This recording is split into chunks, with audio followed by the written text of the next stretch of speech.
Alhamdulillahi Rabbil Alameen. Nahmaduhu wa nasta'inuhu wa nastaghfiruhu wa na'udhu billahi min shururi anfusina wa sayyiati a'malina. May yahdihillahu fala mudilla lahu wa may yudlil fala hadiya lahu. Wa ashhadu an la ilaha illallah wahdahu la sharika lahu wa ashhadu anna Muhammadan abduhu wa rasuluhu. Ya ayyuhalladhina amanu taqullaha haqqa tuqatihi wa la tamutunna illa wa antum muslimun. Ya ayyuhan nasu taqu rabbakum alladhi khalaqakum min nafsin wahida wa khalaqa minha zawjaha wa bassa minhuma rijalan katsiran wa nisaa'a. Wattaqullaha alladhi tasaaluna bihi wal arham innallaha kana alaykum raqiba. Ya ayyuhalladhina amanu taqullaha wa qulu qawlan sadida yuslih lakum a'malakum wa yaghfir lakum dhunubakum wa may yuti'illaha wa rasulahu faqad faza fawzan 'azima. Fa inna khayral hadisi kitabullah wa khayral hadi hadiyyu Muhammadin sallallahu alayhi wa sallam wa sharral umuri muhdatsatuha wa kullu muhdatsatin bid'ah wa kullu bid'atin dhalalah wa kullu dhalalatin finnar. வார்த்தைகளில் சிறந்தது அல்லாஹுடைய வார்த்தை என்றும் வழிகாட்டுதலில் சிறந்தது நபிகள் நாயகம் ஸல்லல்லாஹு அலைஹி வஸல்லம் அவர்களுடைய வழிகாட்டுதல் என்றும் காரியங்களில் மிக மிக கெட்டது மார்க்கங்களில் பித்அத்துகளை உண்டாக்குவது, ஒவ்வொரு பித்அத்தான காரியங்களும் வழிகேடுகள் அனைத்தும் உங்களை நரகில் கொண்டு போய் சேர்க்கும் என்று ரசூலுல்லாஹி ஸல்லல்லாஹு அலைஹி வஸல்லம் அவர்கள் தங்களுடைய ஒவ்வொரு சொற்பொழிவின் துவக்கத்திலும் இந்த மனித சமூகத்திற்கு நினைவுறுத்தியதை இந்த நல்ல சந்தர்ப்பத்தில் புனிதமிக்க ரமலானுடைய மாதத்தில் திருக்குர்ஆனுடைய விளக்க உரை வகுப்பில் ஒன்று கூடியிருக்கின்ற உங்களது சிந்தனையிலும் ஆரம்பமாக அந்த நபிமொழியை நினைவுபடுத்தி என்னுடைய இந்த உரையினை துவங்குகிறேன். அன்பார்ந்த சகோதரர்களே, இன்றைய பயிற்சி வகுப்பில் இஸ்லாமிய வளர்ச்சியில் இளைஞர்களுடைய பங்கு என்கிற ஒரு தலைப்பு இங்கே தரப்பட்டிருக்கிறது. இந்த தலைப்பில் இருந்து கொண்டு இஸ்லாமிய மார்க்க வளர்ச்சிக்காக தங்களுடைய இளமை பருவத்தை அல்லாஹ்வுக்காக வேண்டியே அர்ப்பணித்த வாழ்க்கை வரலாறுகள் அல்லாஹ்வுடைய வேதமாகிய திருக்குர்ஆனிலும் ரசூலுல்லாஹி ஸல்லல்லாஹு அலைஹி வஸல்லம் உடைய வாழ்க்கை வரலாறிலும் நிறைய நம்மால் பார்க்க முடிகின்றது. அப்படிப்பட்ட ஒரு இளைய தலைமுறையினருடைய படிப்பினைக்குரிய சம்பவங்களை இன்றைய தினம் நாம் அறிந்து கொள்ள கடமைப்பட்டிருக்கிறோம். பொதுவாகவே மனிதர்களுடைய ஆயுள் காலத்தில் மனிதன் ஒவ்வொரு கட்டத்திலும் ஒவ்வொரு நிலைகளை மனிதர்கள் அடைகிறார்கள். ஒரு தாய் குழந்தையை பெறும் பொழுது அது முழுக்க முழுக்க தாயை சார்ந்திருக்கிற ஒரு காலம் உண்டு. பால்குடி பருவம், மழலை சொல் பேசுகிற ஒரு பருவம், இப்படி முழுக்க முழுக்க தாயை சார்ந்திருக்கின்ற ஒரு பருவம். அதற்கு பிறகு ஒரு பருவம் உண்டு, அது நம்முடைய பள்ளி மாணவ பருவம். அதற்கு பிறகு திருமணம் சார்ந்த ஒரு பருவம், திருமண வாழ்வு. அதற்கு பிறகு நாம் மக்கள்களை பெற்று தந்தை என்கிற ஒரு அந்தஸ்து. அதற்கு பிறகுள்ள ஒரு காலம் நம்முடைய மக்களுக்கெல்லாம் திருமணம் முடித்து பேரம்பேத்திகளை எடுக்கக்கூடிய ஒரு காலம். இப்படி ஒவ்வொரு மனிதர்களுடைய வாழ்விலும் வளர்ந்து வருகிற இந்த உலக வாழ்வில் ஒவ்வொரு கட்டங்கள் உண்டு. இந்த கட்டங்களில் இஸ்லாத்தினுடைய பார்வையிலும் உலகத்தினுடைய பார்வையிலும் மனிதர்கள் வளர்ந்து வருகிற இந்த வாழ்க்கை கட்டங்களில் மிக மிக முக்கியமானது இளமை பருவம். இந்த இளமை பருவத்தை குறித்து அல்லாஹு தாலாவே மறுமை நாளில் விசாரிப்பேன் என்று சொல்லப்படுகின்ற ஒரு பருவம் இந்த பருவம் என்பதை முதலில் நாம் நம்முடைய கவனத்திலே நிலைநிறுத்திக் கொள்ள வேண்டும். இந்த பருவத்தை உடைய மக்கள்தான் இந்த உலக வரலாற்றில் அது நன்மையாக இருந்தாலும் சரி, தீமையாக இருந்தாலும் சரி, இந்த இளமை பருவத்தில் இருக்கிற மக்கள் தான் ஒவ்வொரு நபர்களாலும், ஒவ்வொரு அமைப்பினராலும், ஒவ்வொரு தலைமைத்துவத்தில் இருக்கிற அதிகார வர்க்கத்துடையவர்களாக இருந்தாலும் இந்த இளமை பருவத்தில் இருக்கிற மக்களை மட்டும்தான் தேர்வு செய்து அவரவர்கள் தங்களுடைய அமைப்பை, கொள்கையை, திட்டங்களை நிறைவேற்றுவதற்கு அவர்கள் பயன்படுத்துவார்கள் என்பது ஒரு நிதர்சனமான ஒரு உண்மை. இந்த உலகத்தில் எத்தனையோ தீமையான சம்பவங்கள் உண்டு. பயங்கரவாத சம்பவம், வன்முறை சம்பவம், போதை கடத்துகின்ற, போதை பொருள் கடத்துகின்ற கடத்தல் தொழில்கள், சூதாட்டம் ஆடுகிற காரண காரியங்கள், விபச்சாரம், மது, சூது, இப்படி விரோதமாக, சட்டவிரோதமான, மார்க்கத்திற்கு புறம்பான, எந்த ஒரு மனிதனும் மனப்பூர்வமாக விரும்பாத கொடூர செயல்களில், கொலை கொள்ளை எடுத்து எதை எடுத்துக்கொண்டாலும் கொடூர செயல்களில் ஈடுபடுவர்கள் யார் என்று பார்த்தாலும் அதற்கும் இளைஞர்களைத்தான் பயன்படுத்துகிறார்கள். காரணம், எதையும் சாதிக்கின்ற மனோபாவத்தை பெற்ற பருவம் அந்த இளமை பருவம். இளமை பருவத்தை அடைந்திருக்கின்ற நாம் மிக மிக ஜாக்கிரதையாக இருக்க வேண்டும். நபிகள் நாயகம் ஸல்லல்லாஹு அலைஹி வஸல்லம் அவர்கள் கூறினார்கள், முதுமை உங்களுக்கு வருவதற்கு முன்னால் இருக்கின்ற இளமையை பயன்படுத்துங்கள். சொன்னார்களா இல்லையா? முதுமை வருவதற்கு முன்னால் இருக்கின்ற இளமையை நீங்கள் பயன்படுத்துங்கள் என்று ரசூலுல்லாஹி ஸல்லல்லாஹு அலைஹி வஸல்லம் அவர்கள் கூறினார்கள். ஆகவே இந்த இளமை பருவம் எதற்கு பயன்படுத்தப்பட வேண்டும்? நம்முடைய இந்த உழைப்பு, நம்முடைய இந்த எனர்ஜி, இந்த குறிப்பிட்ட காலத்திற்கு பிறகு இன்றைக்கு உழைப்பதை போல உங்களால் உழைக்க முடியாது. நாற்பதை தாண்டினால் மெல்ல மெல்ல நீங்கள் தளர ஆரம்பிப்பீர்கள். இஸ்லாமிய மார்க்கத்தினுடைய கண்ணோட்டத்தில் இன்றைய இளைய தலைமுறையினர்களை நாம் பார்வையிடும் பொழுது பலதரப்பட்ட இளைஞர்களை நம்மால் பார்க்க முடிகிறது.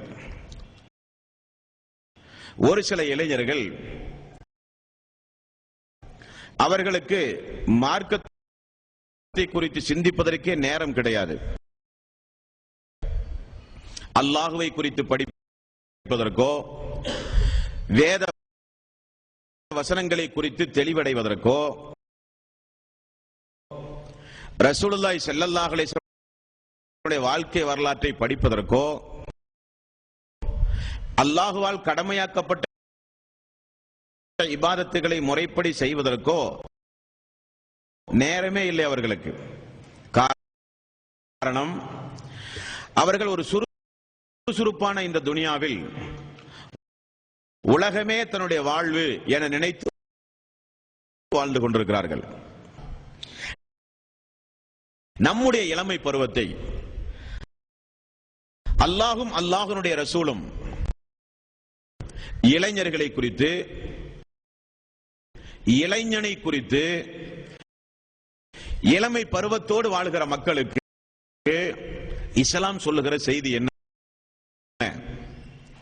நாம் நம்முடைய இந்த இளமை பருவத்தை எதற்காக வேண்டி செயல்படுத்த வேண்டும்? நமக்கு முன்னால் இருக்கின்ற வாழ்ந்து போய் மரணித்து போன நிறைய இறைய தலைமுறையினர்கள் இன்றைக்கு நாம் இந்த மார்க்கத்தை பின்பற்றுகிறோமே, அதற்காக வேண்டி அவர்கள் செய்த தியாகம் என்ன என்பதை எல்லாம் இந்த பயிற்சி வகுப்பில் நாம் ஒவ்வொருவரும் அறிந்து கொள்ள கடமைப்பட்டிருக்கிறோம். அன்பார்ந்த சகோதரர்களே, அல்லாஹ்வுக்கு ஒரு பிடித்தமான பேர் இந்த இளைஞர்கள் என்பதெல்லாம் அல்லாஹ்வுக்கு ஒரு பிடித்தமான ஒரு பேர். அல்லாஹ் தஆலா இப்ராஹிம் நபி அலைஹிஸ்ஸலாத்து வஸ்ஸலாம் அவரை குறித்து அல்லாஹ் 21வது அத்தியாயத்தின் 60வது வசனத்தில் அல்லாஹ் சொல்கிறான், ஒரு கட்டத்தில் இப்ராஹிம் நபி இளைஞராக வளர்ந்து வரும் பொழுது உருவச்சிலையை வணங்கி கொண்டிருந்த மக்களிடத்திலே போய், இதெல்லாம் கடவுள் அல்ல, நீங்களே கையால் உருவாக்கிய ஒரு சில பொம்மைகள், இவைகளை ஏன் வணங்குகிறீர்கள்? இது நியாயம் அல்ல. உங்களுடைய முன்னோர்களும் மூதாத்தியர்கள் எல்லாம் வழிகேட்டில இருக்கிறீர்கள் என்றெல்லாம் இந்த உருவங்களை குறித்து மக்கள் மத்தியிலே ஒரு விழிப்புணர்வை ஏற்படுத்துகிற ஒரு பணியை, இணை வைத்தலுக்கு எதிரான ஒரு போராட்டத்தை நிகழ்த்திய அந்த மாமனிதரை குறித்து அல்லாஹ் சொல்லி வருகிறான் ஒரு சம்பவத்தில். அப்படி சொல்லும் பொழுது, ஒரு நாள் எல்லோரும் திருவிழாவுக்கு செல்லும் பொழுது இரவோடு இரவாக சென்று எல்லா உருவச் சிலைகளையும் உடைத்து விடுகிறார். மறுநாள் வணக்க வழிபாட்டுக்கு வழிபாட்டு தலங்களை திறந்து பார்த்தால் நாம் வணங்குகிற தெய்வங்கள் எல்லாம் சுக்கு நூறாக உடைந்து கிடக்கிறது. மக்கள் எல்லாம் பேசுகிறார்கள், நிச்சயமாக இவைகளெல்லாம் கூடாது என்று பேசிய ஒரு இளைஞன் உண்டு. அல்லாஹ் சொல்லுகிறான், இவைகளெல்லாம் கூடாது என்று பேசிய ஒரு இளைஞன் உண்டு, அவனுடைய பெயர் இப்ராஹிம் என்று மக்கள் பேசியதை அல்லாஹு தஆலா நமக்கு நினைவுறுத்துகிறான். 21வது அத்தியாயத்தின் 60வது வசனம், காலு சமிஅனா ஃபதன் யذ்குருஹும், ஒரு இளைஞன் பேசுவதை நாங்கள் கேட்டிருக்கிறோம். யுகாலு லஹு இப்ராஹிம், அவருடைய பெயர் இப்ராஹிம் என்று சொல்லப்பட்டிருக்கிறது என்று மக்கள் சொன்னதை அல்லாஹு தஆலா இந்த இடத்தில் வளர்ந்து வருகிற சமூகத்திற்கு ஒரு இளைய மனிதர் இளமை காலத்தில் ஏகத்துவத்தை நிலைநாட்டி இணை வைத்தலுக்கு எதிராக ஒரு போராட்டம் நடத்திய ஒரு சம்பவத்தை அல்லாஹு தஆலா இந்த இடத்தில் நமக்கு சுட்டிக்காட்டுகிறான். கொஞ்சம் நீங்கள் யோசித்து பாருங்கள், இவரை குறித்து அல்லாஹ் என்ன சொல்கிறான்? ஒன்று, இவரை குறித்து அல்லாஹ் சொல்லும் பொழுது தன்னுடைய நண்பன் என்று அல்லாஹ் சொல்லுகிறான். இரண்டாவதாக, இறை தூதர்கள் மனித சமூகத்திலே கொலை செய்யப்பட்டிருக்கிறார்கள். ஆனால் அல்லாஹ் இந்த இறை தூதர் வாழ வேண்டும், இந்த இறை தூதரின் மூலம் மென்மேலும் மக்கள் பயன்பெற வேண்டும் என்பதற்காக தீக்குண்டத்தை மூட்டி தீயில் தூக்கி அந்த மக்கள் வீசிய பொழுது கூட அந்த தீயை அல்லாஹ் குளிரச் செய்து காப்பாற்றிய ஒரு இளைஞர் இந்த இப்ராஹிம் அலைஹிஸ்ஸலாத்து வஸ்ஸலாம். அல்லாஹு தஆலா மகனை அறு என்பார், அறுப்பார். தன்னுடைய மனைவி மக்களை கொண்டு போய் பாலைவனத்து பெருவீதியில் விடு என்பார், கொண்டு போய் விடுவார். அல்லாஹ் என்ன சொல்கிறானோ அதில் கட்டுப்பட்டு நடக்கின்ற முதல் மனிதராக, முதன்மைக்குரிய மனிதராக இருந்தவர் இப்ராஹிம் அலைஹிஸ்ஸலாத்து வஸ்ஸலாம்.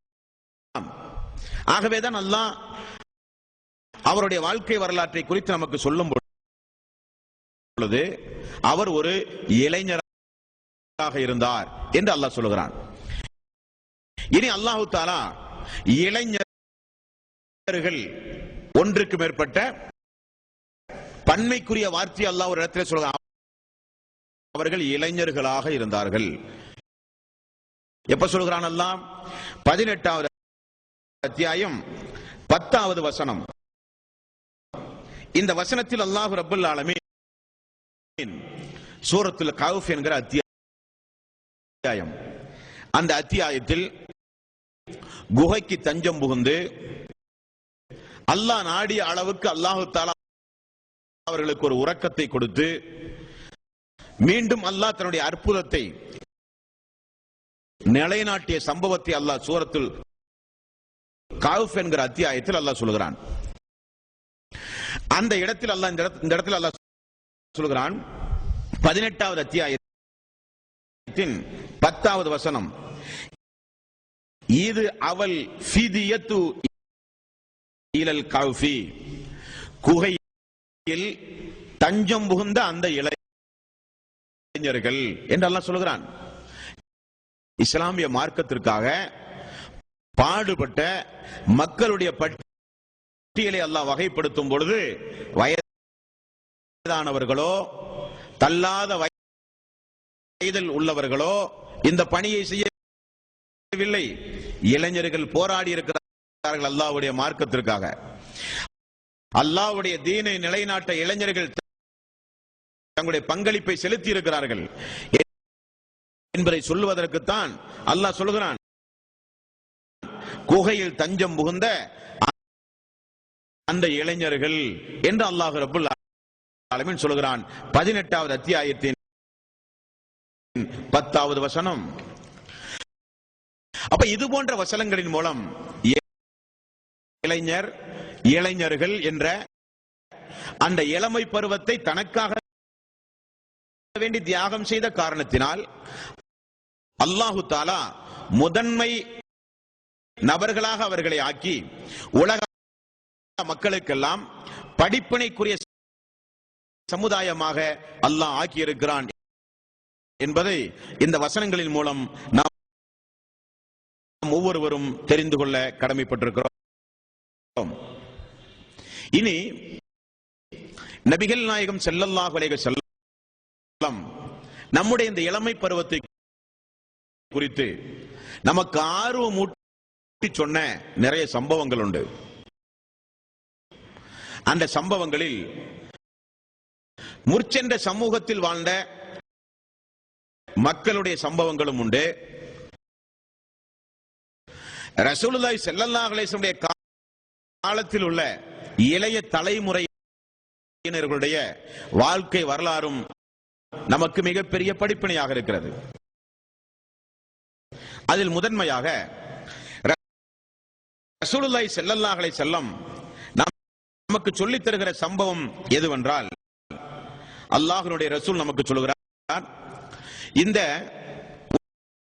ஒரு காலத்தில் கிறிஸ்தவ அரசன் ஒருவன் இருந்தான்.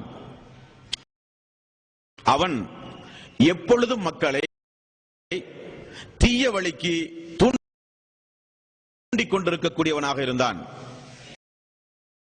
இறைவனை மறக்கச் செய்து இறைவனால் படைக்கப்பட்டவர்களை எல்லாம் வணங்க தூண்டிக் கொண்டு அதன் மூலம் மக்களை ஆட்சி செய்து கொண்டிருந்த ஒரு காலம் இருந்தது. அப்பொழுது அங்கே இருக்கிற ஒரு சில இளைஞர்கள் இதெல்லாம் அல்லாஹ்வுக்கு இணை வைக்கக்கூடிய காரியம் என்பதை புரிந்து அவர்கள் ஒரு கட்டத்தில் அல்லாஹ்விடத்திலே துஆ செய்கிறார்கள். எப்படிப்பட்ட துஆ என்று அல்லாஹ் அந்த இளைஞர்கள் செய்த பிரார்த்தனையை அல்லாஹ் தஆலா முதலில் நமக்கு சொல்லித் தருகிறான். என்ன துஆ? அதே 18வது அத்தியாயத்தின் 10வது வசனம், ஃபகாலு ரப்பனா ஆதினா மின் லதுன்க ரஹ்மத்தன் வஹய்யின் லனா மின் அம்ரினா ரஸதா. அல்லாஹ்வே, நீ உன்னிடமிருந்து எங்களுக்கு உன்னுடைய அருளை தா, மேலும் எங்களுக்கு எங்களுடைய காரியத்தை எல்லாம் நீ சீர்படுத்தியா அல்லாஹ் என்று அல்லாஹ்விடத்திலே பிரார்த்தனை செய்தார்கள். அல்லாஹ் என்ன செய்தானாம்? அவர்களுடைய உள்ளத்தை எல்லாம் அல்லாஹ் திடப்படுத்தினான். ஒரு தைரியத்தை அல்லாஹ் அவர்களுக்கு கொடுத்தான். எப்படிப்பட்ட தைரியமாம்?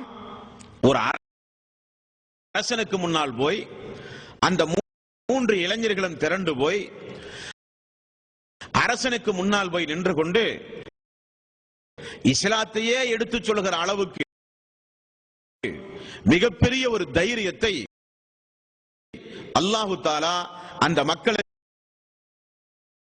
வழங்கினான் என்பதை 18வது அத்தியாயத்தின் 13வது வசனம் 14வது வசனத்தை தொடர்ந்து நீங்கள் பார்க்கலாம். அல்லாஹ் தஆலா சொல்கிறான், அந்த மக்கள் இறை நம்பிக்கை கொண்டார்கள், அந்த இளைஞர்கள் இறை நம்பிக்கை கொண்டார்கள், மேலும் அவர்கள்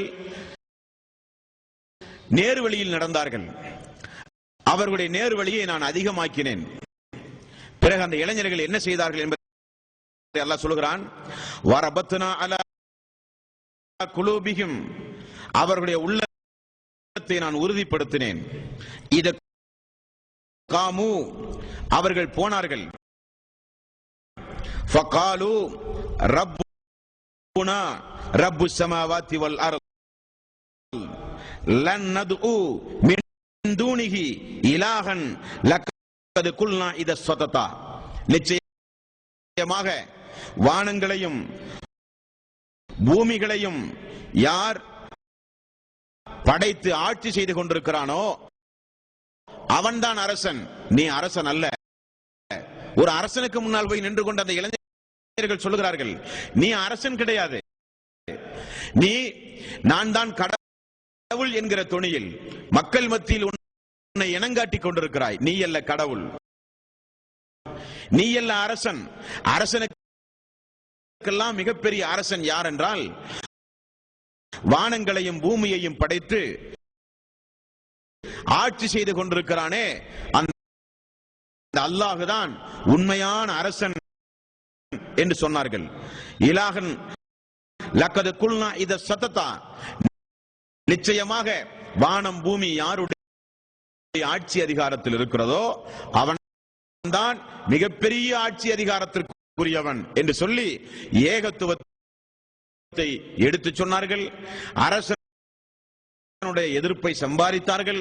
இந்த 3 பேரும் போய் தன்னுடைய தௌஹீதை காப்பாற்றிக் கொள்வதற்காக, ஏக இறைவனை வணங்குகிற திரு கலிமாவை கலிமத்து தௌஹீதை காப்பாற்றுவதற்காக இந்த 3 நபர்களும், ஒன்றுக்கு மேற்பட்ட நபர்கள் என்ற ஹதீஸ்களிலே வருகிறது, இந்த இளைஞர்கள் ஒரு குகையிலே போய் தஞ்சம் புகுந்தாவது இணை வைத்தலிலே இருந்து ஒதுங்கி வாழ்வோம், இவர்களோடு வாழ்ந்தால் இணை வைக்க தூண்டுவார்கள், அதிகாரத்தை பயன்படுத்தி ஏகத்துவத்திலே இருந்து நம்மளை தடம்புரள சொல்லுவார்கள், இணை வைக்க தூண்டுவார்கள், இணை வைக்க நிர்பந்தப்படுத்துவார்கள். ஆகவே அல்லாஹ்வுடைய மார்க்கத்தை காப்பாற்ற நாம் குகைக்கு செல்லுவோம் என்று சொல்லுகிறார்கள்.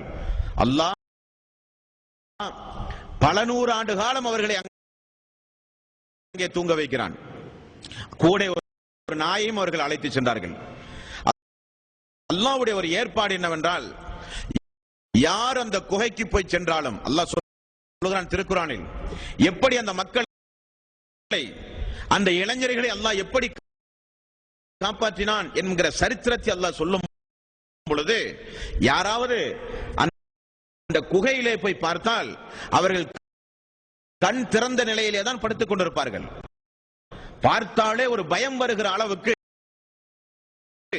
அல்லாஹு தஆலா அந்த இளைய தலைமுறையினரை, அந்த இளைஞர்களை குகையில் அல்லாஹ் உறங்க வைத்தான். உறக்கம் என்றால் கண்ணை மூடி அல்ல, கண்ணை திறந்த நிலையில். அல்லாஹ் தொடர்ந்து அந்த ஆயத்தில் சொல்கிறான், நபியே, யாராவது அவர்களை குகைக்கு வெளியில் இருந்து பார்த்தால் அவருடைய உள்ளத்தில் ஒரு திகில் உண்டாகிற அளவுக்கு அல்லாஹு தஆலா அந்த இளைஞர்களை உறக்க நிலையில் வைத்தான். அவர் பல 100 ஆண்டு காலம் தூங்குகிற காரணத்தினால் அவர்களை அல்லாஹ் வலதுபுறம் இடதுபுறம் புரட்டி புரட்டி போட்டு அல்லாஹு தஆலா அவர்களை ஒருங்கிணைக்க படுத்துரைக்கினான். அவர்கள் ஒருவர் ஒரு கட்டத்தில் எழுந்தார், அல்லாஹ் எழுப்பினான். எத்தனை நேரம் உறங்கியிருப்போம் என்று அவர்களுக்குள் பேசினார்களாம். ஒரு காலையிலிருந்து மாலை வரை என்று ஒரு மனிதர், மாலையிலிருந்து இரவு வரை என்று இன்னொரு மனிதர். ஆனால் அல்லாஹ் சொல்கிறான், பல 100 ஆண்டு காலம் அல்லாஹு தஆலா அந்த இளைஞர்களை, இளமை பருவத்தை அல்லாஹ்வுக்காக வேண்டி அர்ப்பணித்த அந்த இளைஞர்களை அல்லாஹ் தஆலா பல நூறு ஆண்டு காலம் அந்த குகையில் அல்லாஹ் தூங்க வைத்திருக்கிறான். அல்லாஹ்வுடைய மிகப்பெரிய ஒரு அத்தாட்சி சம்பவம் அத்தோடு முடிகிறது. இங்கே நம்முடைய கவனத்தில் நாம் கொள்ள வேண்டியது, மக்களோடு மக்களாக சேர்ந்து ஒரு நாட்டில் என்ன சட்டமோ, ஒரு நாட்டினுடைய அரசனுக்கு என்ன கொள்கையோ, மக்கள் எல்லாம் என்ன கொள்கையை பின்பற்றுகிறார்களோ அத்தோடு சேர்ந்து 10ஓடும் 11ஆக இல்லாமல் அல்லாஹுவை நம்பி ஏக தெய்வனின் பக்கம் தன்னை அர்ப்பணித்து அத்தோடு மட்டும் நிற்காமல் நேராக அரசவைக்கு சென்று அரசனை எதிர்த்து பேசுகிறார்கள் என்றால், ஒன்று அல்லாஹ் அவருடைய உள்ளத்தை திடப்படுத்தியது, இரண்டாவது அவருடைய அந்த துணிச்சலான இளமை பருவம் என்பதை நீங்கள் மறந்து விடக்கூடாது. இஸ்லாத்திற்கு சரித்திரம் எழுதிய, இஸ்லாமிய வரலாறுக்கு முன்னுரையும் முகவுரையும் எழுதிய எத்தனையோ சஹாபாக்களுடைய வாழ்க்கை வரலாறு பாருங்கள். இளமை பருவத்தில் திரும்பிய அந்த ஒரு திருப்பம் மரணிக்கின்ற வரை அவர்கள் கொள்கையில் பிடிப்புள்ளவர்களாக இருந்திருக்கிறார்கள்.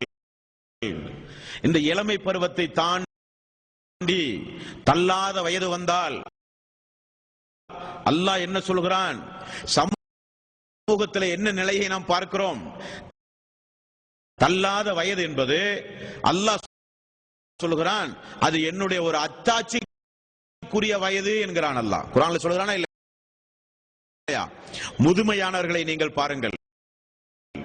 முதுமை அடைந்தால் குழந்தை பருவத்தை அவர்கள் அடைந்து விடுவார்கள். குழந்தை பருவத்தில் எப்படி சிந்திக்கின்ற திறமை இல்லாமல் இருக்கிறதோ, குழந்தைக்கு எப்படி நல்லது தீயது என்று தெரியாத நிலையை குழந்தை அடைகிறதோ, குழந்தைக்கு எப்படி உலகத்தினுடைய எந்த வகையான காரியங்களும் புரியாத நிலைக்கு குழந்தை இருக்கிறதோ, அதே நிலையை முதியவர்கள் அடைகிறார்களே, அது என்னுடைய அத்தாட்சி என்கிறான் அல்லாஹ். அந்த முதிய வயதில் ஒரு 50 வயது மூத்தவர்கள் உங்களுடைய வீடுகளில் இருப்பார்கள். உங்களுடைய தந்தையோ அண்ணனோ மச்சானோ உறவினர்கள் யாராவது வீடுகளில் இருப்பார்கள், மூத்த வயது. அவர்களிடத்தில் போய் இப்பொழுது உங்களுக்கு இளமை இருந்தால் என்ன செய்வீர்கள் என்று கேட்டு பாருங்கள். உங்களை விட அதிகமாக தொழுவோம், உங்களை விட அதிகமாக நோன்பு வைப்போம், இஸ்லாத்திற்காக வேண்டி பாடுபடுவோம் எண்ணம் இருக்கும். ஆனால் செயல்பட முடியுமா என்றால் உடல் ஒத்துழைக்காது. எண்ணம் இருக்கும், செயல்பட முடியுமா என்றால் உடல் ஒத்துழைக்காது. ஆகவேதான் நபிகள் நாயகம் ஸல்லல்லாஹு அலைஹி வஸல்லம் அரிசே இல்லாத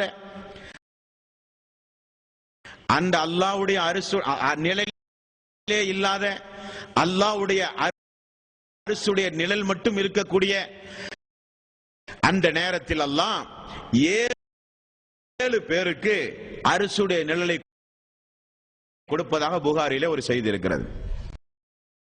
அந்த 7 பேரில் ஒரு மனிதர் யார்? ஒரு மனிதர் யார்?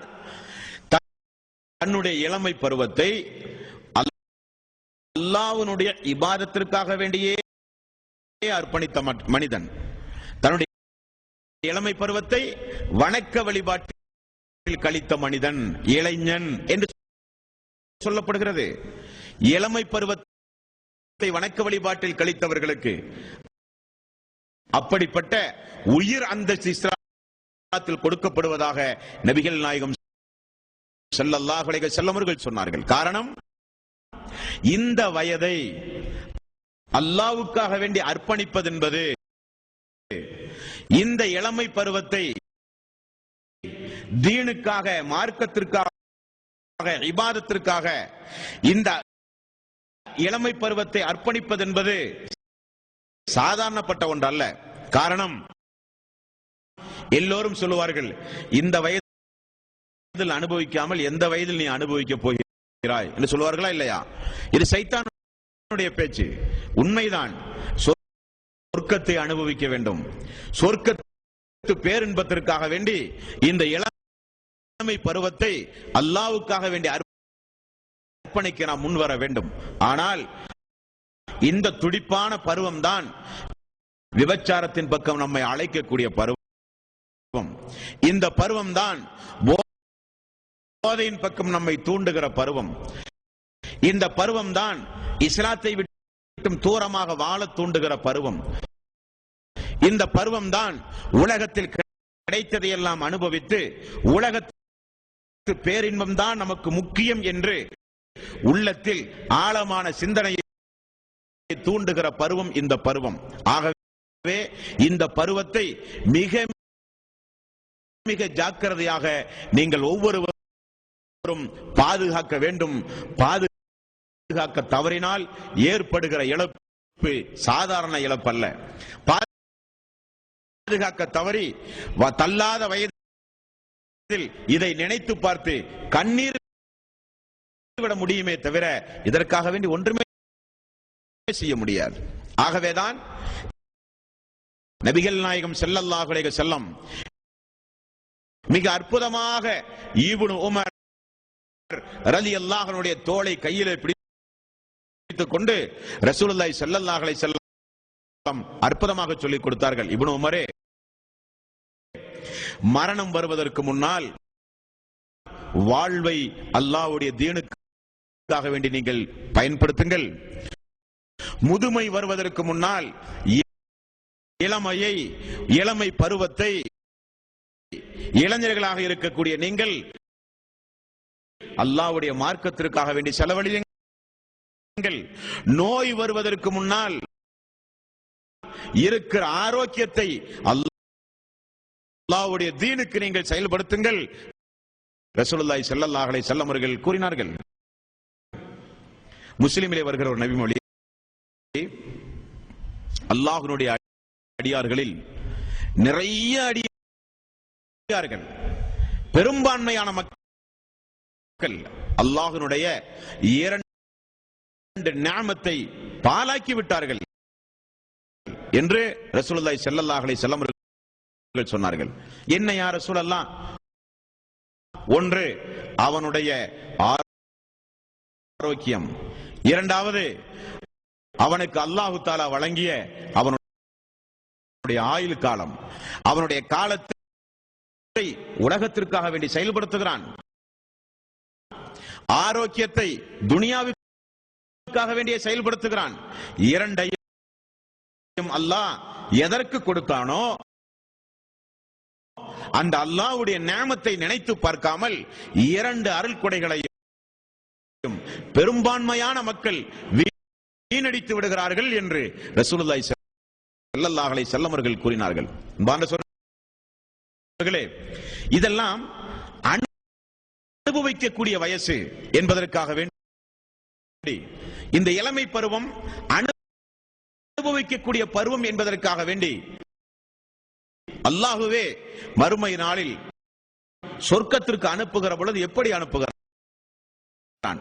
வயது முதிர்ந்து 90 வயது, 100 வயது, 950 ஆண்டு காலம் நூஹ் நபியினுடைய காலத்திலே வாழ்ந்த மக்கள் இப்படி எவ்வளவுதான் தள்ளாத வயதில் மரணித்தாலும் சொர்க்கத்தினுடைய கதவை திறந்து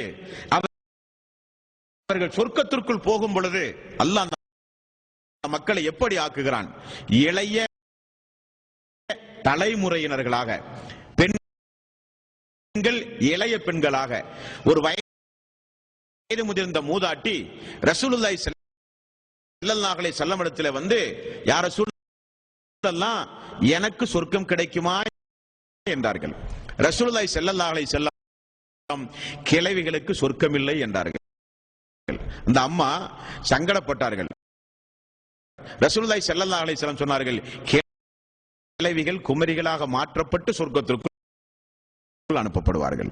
அப்ப இளமை பருவத்தோடு தான் எதையும் நீங்கள் அனுபவிக்க முடியும் என்பதை புரிந்திருக்கிற அல்லாஹ் சொர்க்கத்திற்கு அனுப்பும் பொழுது கூட இளைஞர்களாக, இளமை பருவமுடையவர்களாக பெண்களையும் ஆண்களையும் அல்லாஹ் தேர்வு செய்து அனுப்புகிறான் என்று கூட ஹதீசுகளிலே நம்மால் பார்க்க முடிகிறது.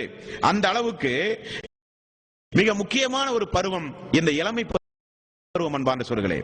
இனி ஒரு மிக முக்கியமான ஒரு சாதாரண ஒரு விஷயத்தை நீங்கள் நினைத்து பார்க்க வேண்டும். இப்பொழுது மனிதன் தன்னுடைய இந்த இளமை பருவத்தை துடிதுடிப்பாக இருக்கிற இந்த இளமை பருவத்தை பெரும்பான்மையான மனிதர்கள் பொருளாதாரம் சம்பாதிப்பதற்காக வேண்டியே இந்த உலகத்தில் அந்த இளமை பருவத்தை செலவழிக்கிறார்கள். யோசித்து பார்த்தால் இது உண்மையில் மிகப்பெரிய ஒரு மடத்தனத்திற்குரிய ஒரு காரியம் என்பான சொல்கிறே. ஏன் நான் சொல்கிறேன் என்றால், அல்லாஹ்வுடைய நிஅமத் என்பது விலை மதிக்க முடியாத ஒரு பொக்கிஷம். இளமை பருவத்தை வீணடித்தால் 40-50 வயது ஆகும் பொழுது கண்ணீர் விட்டு அழுவதை தவிர நம்மால் ஒன்றுமே செய்ய முடியாது. வீணடித்தோமே அந்த காலத்தை. இப்படியெல்லாம் அல்லாஹ் தஆலா ஆரோக்கியத்தை தந்தானே, இன்றைக்கு ஆரோக்கியம் எல்லாம் போய்விட்டதே. நின்று தொழ வேண்டும் என்ற ஆசை இருந்தாலும் உட்கார்ந்து தொழ வேண்டிய நிலைமை. பார்த்தோமா இல்லையா? முன்பின் சுன்னத்து தொழ முடியாது, தஹஜ்ஜுத் தொழ முடியாது, ரமலானுடைய மாதத்தில் நோன்பு வைத்தால் ஒரு நோன்புக்கு மேல் வைக்க முடியாது. இப்படி அரைகுறையான இபாதத்துகளோடு மரணிக்கக்கூடிய வயது முதுமை வயது.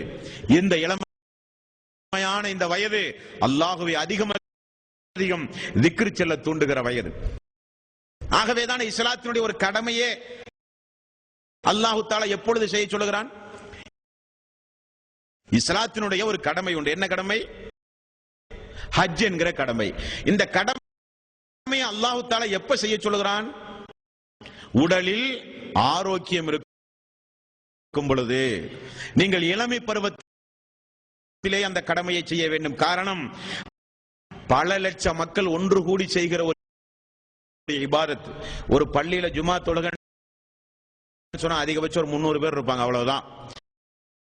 ஐங்கால தொழுகை அதிகபட்சம் ஒரு 4 சஃப் 5 சஃப் இருக்கும், அவ்வளவுதான். அந்த மக்களோட சேர்ந்து இபாதத் செஞ்சு நீங்க போயிடலாம். ஆனா உலகமே திரண்டு 50 லட்சம் மக்கள், 45 லட்சம் மக்கள், 50 லட்சம் மக்கள் கல்லடிக்கிற பக்கம் அவர்கள் அப்படியே இருப்பார்கள், தவாப் செய்கிற பக்கம் அப்படியே இருப்பார்கள். அப்ப மிகப்பெரிய கூட்ட நெரிசலுக்கு மத்தியில் செய்கிற ஒரு இபாதத் என்கிற காரணத்தினால் அல்லாஹ் தஆலா காசு பணம் மட்டும் இருந்தால் உனக்கு கடமை என்று அல்லாஹ் சொல்லவில்லை.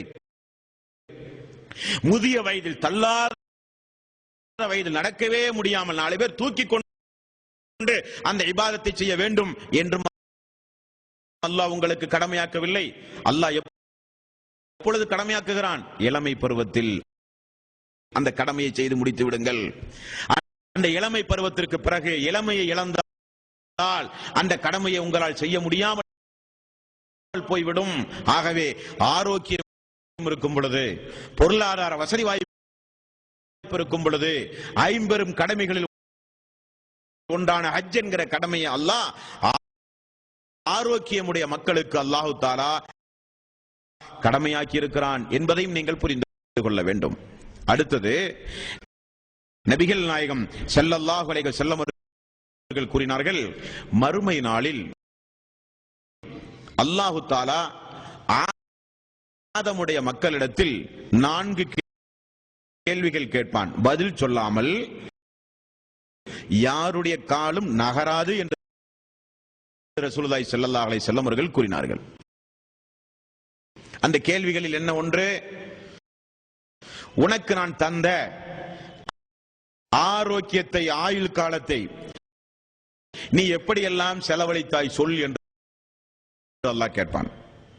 எப்படியெல்லாம் 10 வயதிலிருந்து ஹராம் ஹலால் என்றைக்கு கடமையாக்கப்பட்டதோ அன்றிலிருந்து உன்னுடைய வளர்ப்பு முறை எப்படி இருந்தது, நீ எந்த அடிப்படையில் வளர்ந்து ஆளானாய்? இளமை பருவத்தை எப்படி கழித்தாய்? திருமண பருவத்தை எப்படி கழித்தாய்? மக்களை எல்லாம் பெற்ற பிறகு தாய் தந்தை என்கிற அந்தஸ்தோடு இருக்கிற பொழுது அந்த குடும்ப பருவத்தை எப்படி கழித்தாய்? தள்ளாத வயதை பேரம்பேத்திகள் எல்லாம் எடுத்த பொழுது அந்த பருவத்தை எப்படி கழித்தாய்? அல்லாஹ்விடத்திலே கணக்கு சொல்ல வேண்டிய ஒரு நாளும் நேரமும் உண்டு அன்பார்ந்த சோர்களே. இதை வீணடித்தால் நமக்கு நஷ்டம். எவ்வளவு சகோதரர்கள் அப்படியே அவர்கள் தங்களை யோசித்து பார்த்தால் உண்மையிலேயே அவர்கள் அறிவாளிகளாக இருந்தால் உடனே அல்லாஹ்வின் பக்கம் ஓடி வந்து விடுவார்கள். ஒரு நாளைக்கு இருப்பது அதிகபட்சம் 24 மணி நேரம் இல்லையா? இரவு பகல் மாறி மாறி ஒரு நாளைக்கு இருப்பது ஒரு நாளைக்கு 24 மணி நேரம். இந்த 24 மணி நேரத்தை அல்லாஹ்வுக்காக வேண்டி நாம் தினசரி செலவிடக்கூடிய நேரம் எவ்வளவு என்று மட்டும் ஒரு மனிதன் யோசித்தாலே போதும். நமக்கு சொர்க்கம் கிடைக்குமா நரகம் கிடைக்குமா நாமளே தீர்மானம் பண்ணிடலாம். நமக்கு மறுமையில் நமக்குரிய இடம் எது என்பதை நாமளே தீர்மானித்துக் கொள்ளலாம். நாம் அல்லாஹ்வுக்காக வேண்டி ஒரு நாளைக்கு செலவழிக்கக்கூடிய நேரம் எவ்வளவு? நமக்கெல்லாம் சொர்க்கம் வேண்டும் தானே? யாருக்கும் மாற்று கருத்து கிடையாது. சொர்க்கம் தருவதாக அல்லாஹ் தஆலா சொர்க்கத்தை வானவர்களுக்கு ஒன்றும் படைக்கவில்லையே. அல்லாஹ் தஆலா சொர்க்கத்தை அவன் அனுபவிக்க படைத்தான் என்றால் அதுவும் இல்லை. அல்லாஹ் தஆலா சொர்க்கத்தை சைத்தான்களுக்கா படைத்தான் அதுவும் இல்லை. அல்லாஹ் தஆலா சொர்க்கத்தை நமக்குத்தான் படைத்தான். அதை அல்லாஹ் தஆலா உங்களுக்கு என்று சொல்லுகிறான். ரமலானுடைய மாதம் சொர்க்கத்தை அல்லாஹ் அலங்கரித்து வானவர்களை பார்த்து அல்லாஹ் சந்தோஷமாக சொல்லுவானாம். ரமலானுடைய மாதத்தில் தியாகங்கள் பல செய்து என்னுடைய அடியார்கள் சொர்க்கமே உன்னை நிரப்ப போகிறார்கள் என்று அல்லாஹ் தஆலா சொர்க்கத்தை பார்த்து சொல்லுவதாக ரசூலுல்லாஹி ஸல்லல்லாஹு அலைஹி வஸல்லம் அவர்கள் கூறினார்கள். அந்த சொர்க்கம் நமக்கு வேண்டும் என்றால் அந்த சொர்க்கத்தை அடைய ஒரு நாளைக்கு நாம் செலவழித்த நேரம் எவ்வளவு? காலை 9 மணிக்கெல்லாம் வீட்டை விட்டு வெளியே கிளம்புகிறோம். எதற்காக? பணம் சம்பாதிப்பதற்காக. வீட்டில் இருக்கிற மனைவி கேட்பால் சம்பாதிக்க செல்லவில்லையா என்று. வீட்டிலே இருக்கிற தாய் தந்தையர்கள் கேட்பார்கள், வீட்டிலே இருக்கிறாயே போய் பணம் சம்பாதிக்கலாமே என்று சொல்லுவார்கள். அப்ப அவர்களுக்காக வேண்டி நேரத்தை நிறைய ஒதுக்குகிறோம் பணம் சம்பாதிக்க. மறுமையில் சொர்க்கம் கிடைக்க நாம் ஒதுக்கிய நேரம் எவ்வளவு? மறுமையில் சொர்க்கம் கிடைக்க ஆயுள் காலத்தில் நம்முடைய மிக முக்கியமான இளமை பருவத்தை எந்த அளவுக்கு நாம் அதற்காக வேண்டி ஒதுக்கி இருக்கிறோம். யோசித்து பார்த்தாலே நரகமா நமக்கு சொர்க்கமா என்பதை ஓரளவுக்கு நாமே முடிவு செய்யலாம். அல்லாஹ் அதிலிருந்து நம்மை காப்பாற்ற வேண்டும். அல்லாஹ் தஆலா அதிலிருந்து நம் அனைவரையும் காப்பாற்ற வேண்டும். அதற்குத்தான் அல்லாஹ் திருக்குர்ஆனில் நிறைய இடங்களில் இந்த இளமை பருவத்தோடு வாழ்ந்து கொண்டிருக்கிற மக்களுடைய வாழ்க்கை வரலாறுகளை எல்லாம் அல்லாஹ் தஆலா நமக்கு தெளிவுபடுத்துகிறான். இதே இப்ராஹிம் நபி இளமை பருவத்தோடு வளர்ந்து வருகிற தனது மகன் இஸ்மாயிலை இந்த தூதர் எப்படி வளர்த்தி ஆளாக்குகிறார், அவர் அந்த இளமை பருவத்தை எப்படி கழிக்கிறார் என்பதை அல்லாஹ் தஆலா திருக்குர்ஆனில் 37வது அத்தியாயத்தின் 102வது வசனத்தில் அல்லாஹ் ரப்புல் ஆலமீன் நமக்கு தெளிவுபடுத்துகிறான். தந்தை இப்ராஹிம் இளைஞராக இருக்கிறவர் இஸ்மாயில், அவர் குழந்தை அல்ல. நாமெல்லாம் பயான்களில் இப்ராஹிம் நபி தனது குழந்தையை தூக்கி சென்றார் அறுப்பதற்காக வேண்டும் என்று விளங்கிக் கொண்டிருக்கிறோம். தவறு. அல்லாஹ்வே குர்ஆனில் சொல்கிறான். அவர் மகனோடு பேசுகிறார். மகன் திரும்ப சொல்லுகிறார், கண்ட கனவை நிறைவேற்றுங்கள், நான் பொறுமையோடு இருப்பேன், அல்லாஹ் நம்மை கைவிட மாட்டான் என்று பதில் சொல்லுகிற, பேசுகிற, துணிச்சலாக தைரியமாக இருந்து வாப்பாவுக்கு தந்தைக்கு பதில் சொல்லுகிற அளவுக்கு உள்ள ஒரு மனிதர் என்பதை நாம் மறந்துவிடக் கூடாது. அந்த இளைஞரை பாருங்கள். தந்தை ஒரு நபி. அவர் வந்து சொல்லுகிறார், மகனே, நான் வந்து ஒரு கனவை கண்டிருக்கிறேன். தந்தையே, கண்ட கனவை நிறைவேற்றுங்கள். அறுத்து பலியிட அல்லாஹ் சொன்னானா, கனவை நிறைவேற்றுங்கள். அந்த நேரத்தில் என்னை நீங்கள் ஒரு பொறுமையாளியாக தான் நீங்கள் பார்ப்பீர்கள். எப்படி வளர்ந்து வருகிற ஒரு சமூகம் பாருங்கள். தந்தைக்கு இணையாக தந்தை ஒன்றை சொன்னால், அல்லாஹ் ஒன்றை சொன்னால், தந்தை எப்படி கண் இரண்டையும் மூடிக்கொண்டு செய்கிறாரோ அதே போல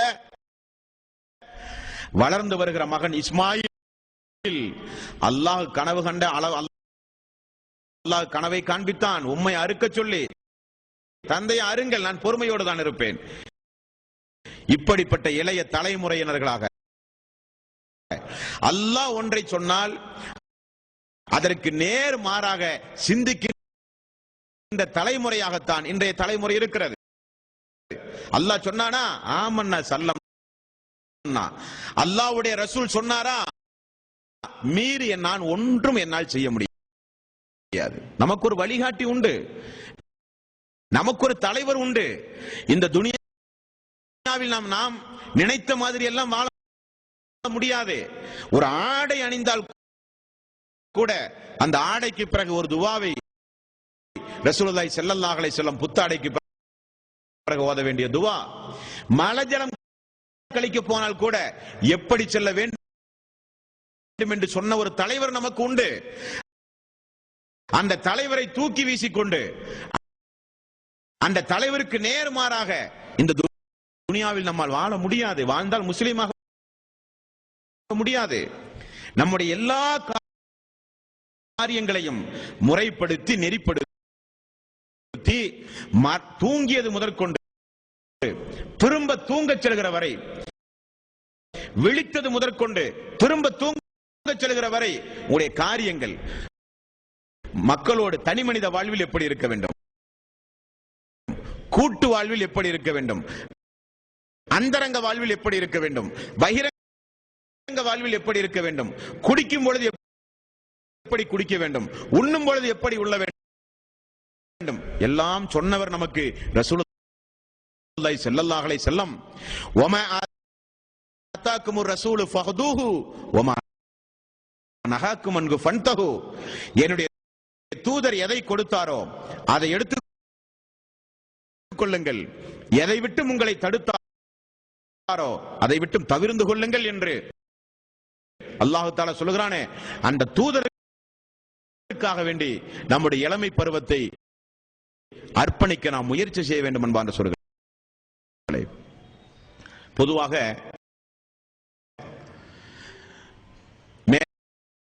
மேலை நாடுகளில் எல்லாம் நடந்த ஒரு சம்பவம், எல்லா இஸ்லாமிய எதிரிகளும் ஒன்று கூடி ஒரு நாள் இந்த திருக்குர்ஆனை கையில் எடுத்து திருக்குர்ஆனுடைய பக்கங்களை எல்லாம் கிழித்தான் ஒரு அரசன். கிழித்து,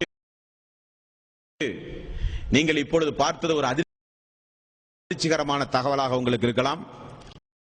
ஆனால் இப்படி திருக்குர்ஆனை கிழித்து வீசுவதன் மூலம் முஸ்லிம்களை நீங்கள் வெல்ல முடியாது. முஸ்லிம்களுடைய உள்ளத்தை நீங்கள் வென்றெடுக்காத வரை, அப்ப முஸ்லிம்களுடைய உள்ளத்தில் ஏன் இப்படிப்பட்ட அவசர ஆலோசனை கூட்டம் மேலை நாடுகளில் போடுகிறார்கள் என்றால், எல்லோருடைய கணிப்பும் இன்னும் ஒரு குறுகிய நாட்களில் உலகத்தை இஸ்லாம் ஆட்சி செய்து விடுமோ என்று சொல்லுகிற அளவுக்கு அதி வேகமாக இஸ்லாம் ஒரு புறம் பறந்து வருகிறது. இஸ்லாம் அல்லாஹ் அல்லாஹ் தஆலா நீங்கள் இந்த மார்க்கத்திற்கு பாடுபடாவிட்டால் உங்களை அழித்து இன்னொரு சமூகத்தை நான் கொண்டு வந்து இந்த மார்க்கத்தை நான் நிலைநிறுத்துவேன் என்றானே அல்லாஹ். அந்த அடிப்படையில் அல்லாஹ் தஆலா இன்றைக்கு யாரையெல்லாம் தேர்வு செய்து இந்த மார்க்கத்திற்காக வேண்டி அல்லாஹ் கொண்டு வருகிறான் பாருங்கள். யாரையெல்லாம் தேர்வு செய்திருக்கிறான் அல்லாஹ் தஆலா? அல்லாஹ் தஆலா யாரை தேர்வு செய்திருக்கிறான் என்றால், இந்த 90க்கு பிறகு நாம் சொல்ல வேண்டுமானால் 1985 இருந்து இதுவரை நாம் சொல்ல வேண்டுமானால்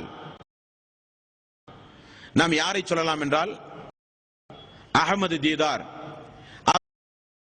அவர் கனடாவிலே உள்ள ஒரு மனிதர். இவர் மும்பைக்கு வருடத்திற்கு 2 இது போன்ற திருக்குரான் விளக்க உரை வகுப்புக்கு வருவார். இது போன்ற திருக்குரான் விளக்க உரை வகுப்பு மும்பைக்கு அந்த வருகிற நேரத்தில் எல்லோரும் சிறிது படித்தவர்களாக இருந்தால் நல்லது என்று உபதேசம் செய்வார் அகமது தீதார். இந்த அகமது தீதார் யார் என்றால், கிறிஸ்தவர்களுக்கு எதிராக மிகப்பெரிய ஒரு புரட்சி செய்து நிறைய கிறிஸ்தவர்களை இஸ்லாத்தின்பால் கொண்டு வந்த பெரிய ஒரு பேச்சாளர், வாக்கு சாதுர்த்தியம் உள்ளவர், வாதாடுகிற திறமை உள்ளவர். அவர் ஒவ்வொரு ஊராக சென்று மக்களுக்கு இப்படிப்பட்ட சிறிய சிறிய தர்பியா கேம்புகள் நடத்தி சத்தியத்தை கிறிஸ்தவர்களிடம் எப்படி நிலைநாட்டுவது என்கிற பயிற்சி கொடுத்த அந்த சபையில் சேரை எடுத்து போட, மைக்கை ஒழுங்கு செய்ய, வந்தவர்களுக்கு தேநீர் ஊட்டி கொடுக்க பணியாளாக இருந்தவர் தான் மிஸ்டர் ஜாக்கிர் நாயிக். அவர் இந்த அகமது தீதார் பேசும் பொழுது அடுத்தபடியாக இவர் பேசுவார் என்று ஒரு 5 நிமிடம் கூட பேச தெரியாத திக்குவாய் உடைய நண்பர் மிஸ்டர் ஜாக்கிர் நாயிக். அவருடைய வாழ்க்கை வரலாறு. ஆனால் மெல்ல மெல்ல மெல்ல மெல்ல அந்த அகமது தீதார் அவர்களுடைய வருகை மும்பைக்கு அதிகமானதாம். அதிகமாகி அதிகமாகி சிறிய சிறிய துண்டு துண்டு பேம்லெட்,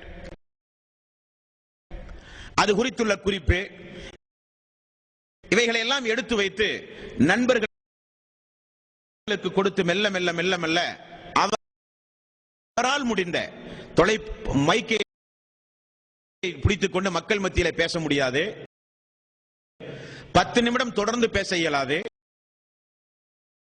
அப்படிப்பட்ட மிஸ்டர் ஜாக்கிர் நாயிக் இந்த அகமது தீதார் கொடுக்கிற சிறிய சிறிய பேம்லெட்டுகளை எல்லாம் எடுத்து மக்கள் மத்தியிலே கொடுத்து கொடுத்து மாதத்திற்கு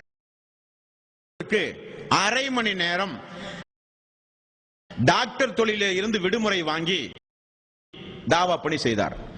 மெல்ல மெல்ல ஆர்வம் அதிகமானது. வாரத்திற்கு ஒரு நாளை ஒதுக்கினார். திரும்ப ஒரு நாளைக்கு ஒரு நாள் விட்டு ஒரு நாள் தாவா பணி, திரும்ப தினசரி தாவா பணி, திரும்ப மருத்துவத்துறை ஓரமாக வைத்து முழுக்க முழுக்க தாவா பணி. இன்றைக்கு நீங்கள் பார்க்கிற ஜாக்கிர் நாயிக் 1985 அந்த ஜாக்கிர் நாயிக் அல்ல. இன்றைக்கு அவருடைய வயசு 40க்கு குறைவாக தான் இருக்கிறது. தன்னுடைய இளமை பருவத்தை இப்படித்தான் கழிக்க வேண்டும் என்று அந்த நேரத்தில் அவர் முடிவு செய்தார். அல்லாஹ் தேர்வு செய்தான். இந்த மனித சமூகத்திற்கு பயனுள்ளதாக அல்லாஹ் அவரை ஆக்கினான்.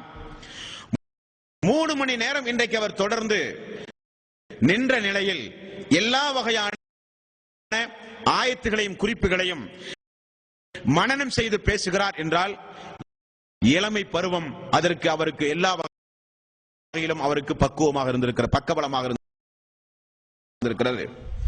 40 வயது, 45 வயது, 50 வயது ஆனால் இந்த அளவுக்கு ஆரோக்கியமாக அவரால் செயல்பட முடியும்.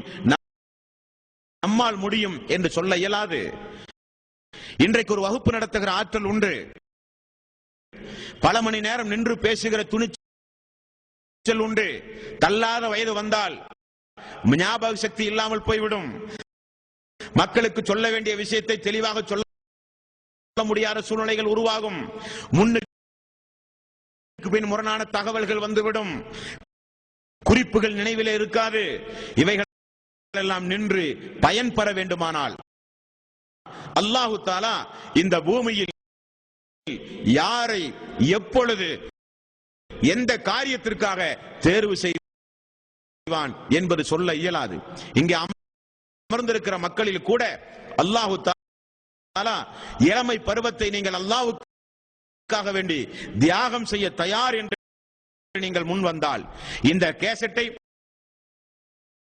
கேட்டுக்கொண்டிருக்கின்ற எத்தனையோ இஸ்லாமிய இளைஞர்கள் அல்லாஹ்வுடைய தீனுக்காக வேண்டி அவர்கள் முன் வந்தால், அல்லாஹ்வுடைய ரசூல் சொல்கிறார், அல்லாஹ்வுடைய மார்க்கத்திற்காக வேண்டி அடியெடுத்து நீங்கள் வைத்தால் அல்லாஹ் சொர்க்க பாதையை உங்களுக்கு இலகுவாக்குகிறான் என்று ரசூலுல்லாஹி ஸல்லல்லாஹு அலைஹி வஸல்லம் அவர்கள் சொன்னார்கள். நம்மில் அல்லாஹ் தஆலா யாரை தேர்வு செய்திருக்கிறான் என்று சொல்ல முடியாது. நம் மூலம் உலக மக்களுக்கெல்லாம் நேர்வழி காட்டக்கூடிய அளவுக்கு அல்லாஹ் தஆலா நம்மை தேர்வு செய்தால் ஆச்சரியப்படுவதற்கு ஒன்றுமில்லை. அப்படி அல்லாஹ் நம்மை தேர்வு செய்கிற கூட்டத்தாரில் நாம் இருக்க வேண்டும் என்பார் ரசூலுகளே. ஆனால் நிலைமை என்ன? ரசூலுல்லாஹி ஸல்லல்லாஹு அலைஹி வஸல்லம் அவர்கள் இதற்கு முன்னால் வாழ்ந்த ஒரு அருமையான ஒரு சம்பவத்தை சொல்கிறார்கள். பாருங்கள், முன்னால் உள்ள ஒரு சம்பவம். 3 பேர் ஒரு குகைக்கு போனார். 3 பேர் ஒரு பகுதியிலே நடந்து சென்றார்கள். குகையிலே தஞ்சம் புகுந்தார்கள். தஞ்சம் புகுந்த நேரத்தில் ஒரு பாறை உருண்டோடி வந்து குகையினுடைய வாசலை அடைத்து விட்டது. முடிந்தவரை சக்தியை பிரயோகப்படுத்துகிறார்கள். வெளியே வர முடியாத நிலைமை. தங்களுக்குள் பேசிக் கொள்கிறார்கள், நாம் நம்முடைய வாழ்வில் என்றைக்காவது உண்மையிலேயே அல்லாஹுவை பயந்து ஏதாவது ஒரு காரியத்தை நாம் செய்திருந்தால் அந்த காரியத்தை சொல்லி அல்லாஹ்விடத்திலே பிரார்த்தனை செய்வோம்.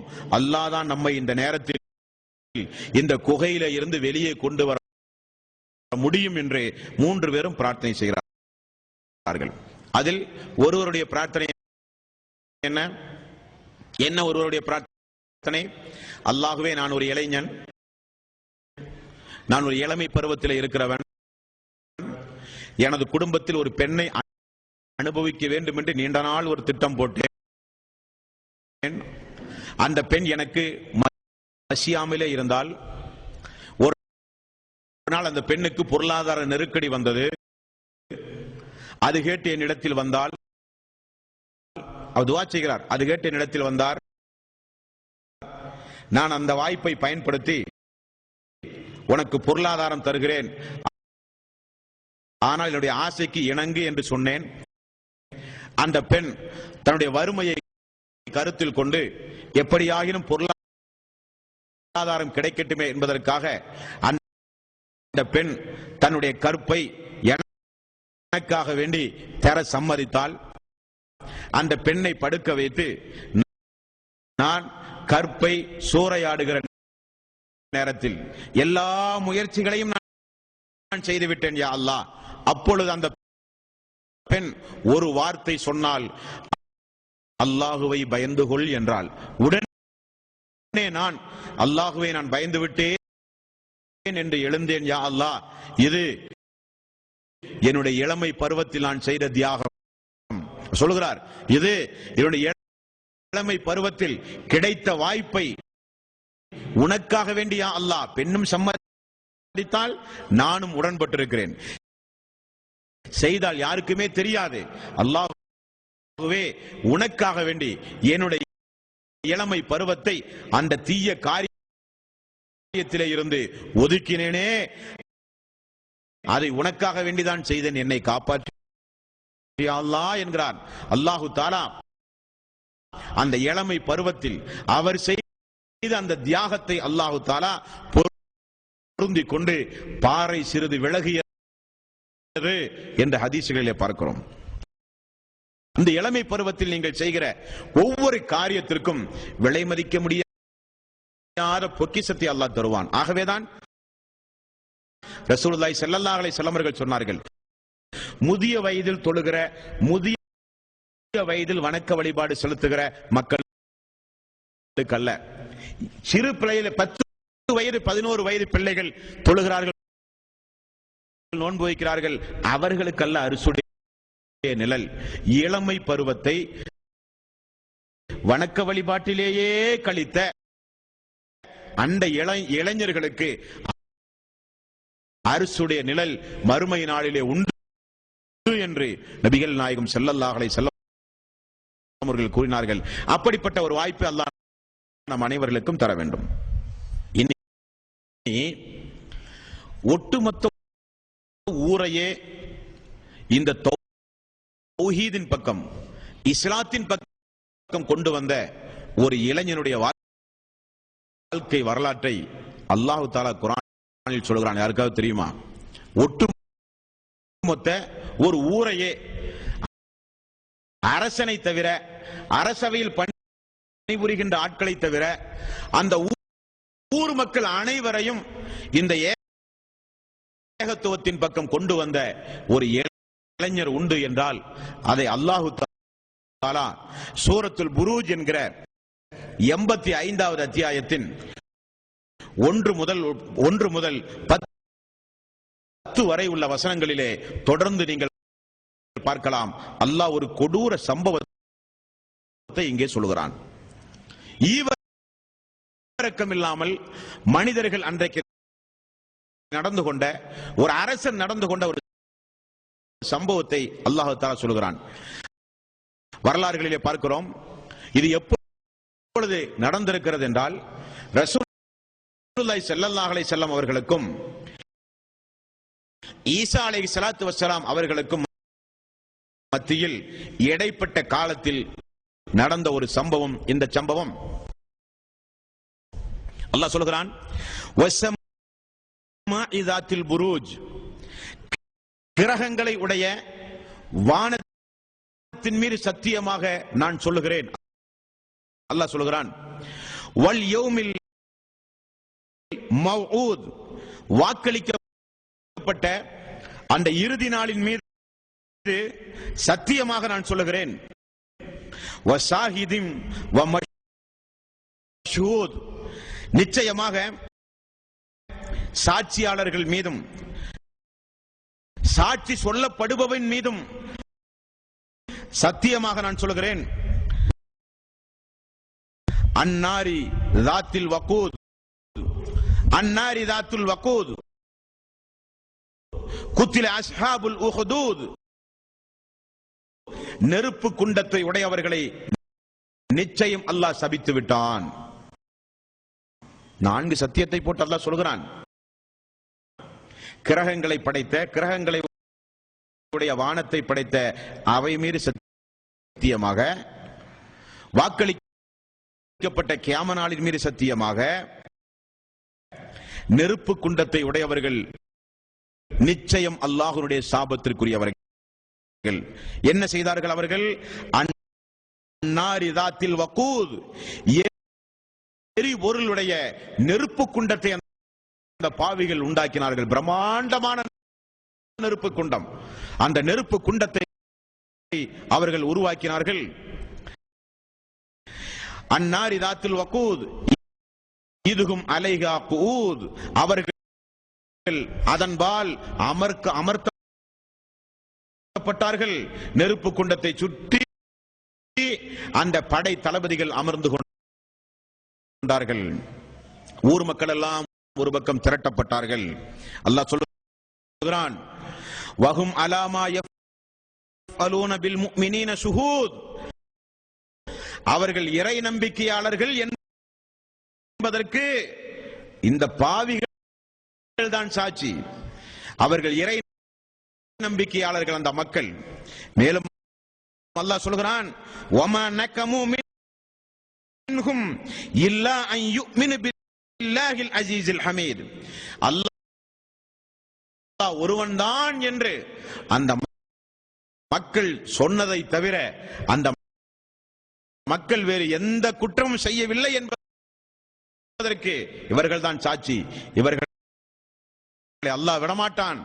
அல்லாஹ் மறுமை நாளில் நரக நெருப்பை இவர்களுக்காக வேண்டி சித்தப்படுத்தி வைத்திருக்கிறான் என்று அல்லாஹ் ஒரு சம்பவத்தை சொல்கிறானே.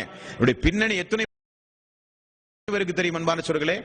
இந்த பின்னணியில் ஒரு இளைஞன் உண்டு. இந்த பின்னணியில், இந்த வரலாற்று பின்னணியில் மிகப்பெரிய ஒரு இளைஞன் உண்டு. அந்த இளைஞனுடைய பேச்சு சாதுர்த்தியத்தால், அந்த இளைஞனுடைய மனமாற்றத்தால் ஊரே திரண்டு ஏகத்துவத்தின் பக்கம் வந்தது. அரசனால் தாங்க முடியவில்லை. காரணம், அவன் தன்னை கடவுளாக மக்களுக்கு அறிமுகம் செய்து கொண்டிருந்தான். சம்பவத்துடைய பின்னணி, ஒரு அரசன் வாழ்ந்து கொண்டிருந்தானாம். அவன் பெரிய ஒரு கொடுமைக்காரனாக இருந்தானாம். எப்படிப்பட்ட கொடுமைக்காரன் என்றால், அவனை மக்கள் வணங்க வேண்டும், இல்லாவிட்டால் அந்த மக்களை அவன் கொன்று விடுவான். மக்கள் உயிரை காப்பாற்ற எப்படியாகிலும் இந்த பூமியில் வாழ வேண்டும் என்பதற்காக அல்லது உள்ளபூர்வமாக எப்படியோ ஊர் மக்கள் எல்லாம் அவனை கடவுளாக வணங்கி வழிபட்டு வந்தார்கள். ஒரு நாள் அந்த அரசவையில் ஒரு சூனியக்காரன் இருந்தான். குறி சொல்பவன், ஜோசியம் பார்ப்பவன், சூனிய கலையை நன்கு கற்றறிந்தவன். அவன் சொன்னான் அரசனிடத்தில், எனக்கு வயதாகிவிட்டது, நான் இறந்து போய் விடுவேன் என்று நினைக்கிறேன். ஆகவே நல்ல அறிவுள்ள இளமை பருவத்தை உடைய ஒரு இளைஞனை அரசரை நீங்கள் எனக்கு தந்தால் நான் இந்த 3 கலையையும் அவனுக்கு கற்றுக் கொடுத்து நான் மரணிப்பேன் என்கிறார். அதன்படி படை தளபதிக்கு அவன் கட்டளையிடுகிறான். நல்ல ஒரு இளைஞன் ஒரு பகுதியில இருந்து கொண்டு வரப்படுகிறான். அந்த பகுதியிலிருந்து அவனோடு இந்த கலையை கற்றுக்கொள் என்று அரசன் சொல்கிறான்.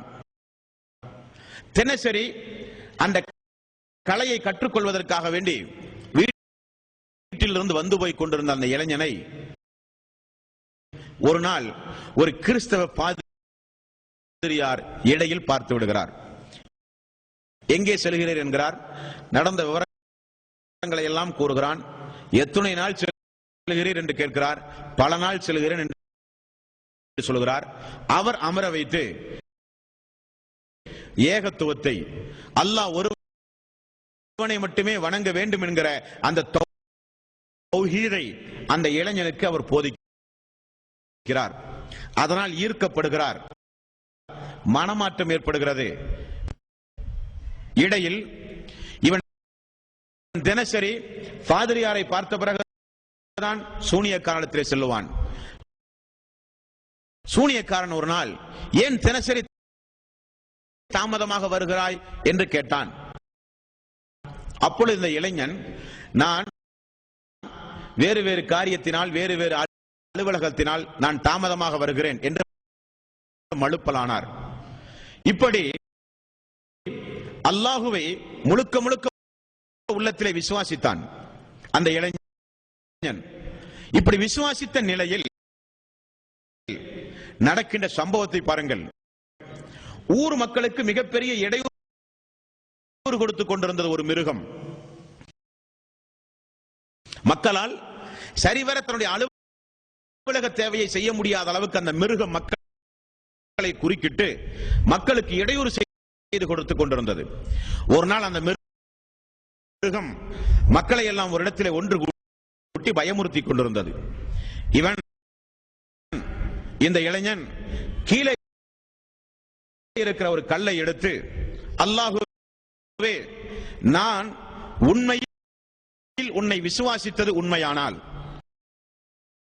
நான் உண்மையில் உன்னுடைய ஏகத்துவத்தை நம்பியது உண்மையானால் இந்த கல்லை கொண்டு எரிகிறேன், அந்த மிருகத்திலே இருந்த மக்களை நீ காப்பாற்று என்று சொல்லி அல்லாஹ்வுடைய பெயரை சொல்லி அந்த கல்லை எரிகிறார். அந்த மிருகம் அதே இடத்தில் இறந்து போய் விடுகிறது. மக்கள் எல்லாம் அந்த இளைஞனை பார்க்கிறார்கள். இவனிடத்தில் ஏதோ ஒரு மிகப்பெரிய சக்தி உண்டு. ஒரு கல்லுக்கு இவ்வளவு பெரிய ஒரு மிருகம் இறந்து போய் விட்டதே. அந்த கல்லை அவன் பயன்படுத்திய வாசகத்தினுடைய தன்மையைத்தான் இந்த இடத்தில் நாம் எல்லாம் நினைவு கூற வேண்டும். அல்லாஹ்வுடைய பெயரை சொல்லி எரிந்தவுடன் அந்த மிருகம் இறந்து போய் விடுகிறது. மக்களுக்கெல்லாம் இவன் மேல் ஒரு பாசம், ஒரு தீமையிலிருந்து நம்மை காப்பாற்றினானே, அல்லாஹ்வுடைய பெயரை சொல்லி இப்படி எரிந்தவுடன், ஏதோ ஒரு தெய்வத்துடைய பெயரை சொல்லி எரிந்தவுடன் அது இறந்து போய் விட்டது. நீண்ட நாள் நமக்கு தொல்லை தந்த ஒரு மிருகம். மக்களுக்கெல்லாம் ஒரு ஈர்ப்பு தன்மை வந்தது. இதன் பிறகு இவனுக்கு அல்லாஹு தஆலா இந்த இளைஞனுக்கு எப்படிப்பட்ட ஆற்றலை கொடுத்தான் என்றால், பிறவி குஷ்டம், பிறவியிலேயே கண் போன மக்கள், பிறவியிலேயே ஏதாவது நோயுடைய மக்கள், அல்லது ஏதாச்சியாக நோய் வந்த மக்கள், இவர்களை எல்லாம் இந்த இளைஞன் அல்லாஹ்வுடைய பெயரை கொண்டு கூறி சரிபடுத்தி வந்தான். எல்லா மக்களும் இந்த மனிதனை, இந்த இளைஞனை நேசிக்க ஆரம்பித்தார்கள். இந்த செய்தி அரசனுடைய அவையில் இருக்கிற ஒரு அமைச்சருக்கு தெரிகிறது. அமைச்சர் ஒரு நாள், அவன் 2 கண்ணும் தெரியாதவன். அந்த அமைச்சர் ஒரு நாள் அந்த இளைஞனை பார்க்க வந்து, எனக்கு கண் தெரியாமல் பல நாள் இருக்கிறேன், நீ ஏதோ ஒரு சக்தியின் மூலம் மக்களுக்கெல்லாம் குணப்படுத்துவதாக நான் அறிகிறேன். எனது கண்ணை எனக்கு பார்க்கும்படி பார்வை எனக்கு தருவாயாக, பார்வை தர உம்முடைய இறைவனிடத்திலே பிரார்த்தனை செய்யும் என்றான்.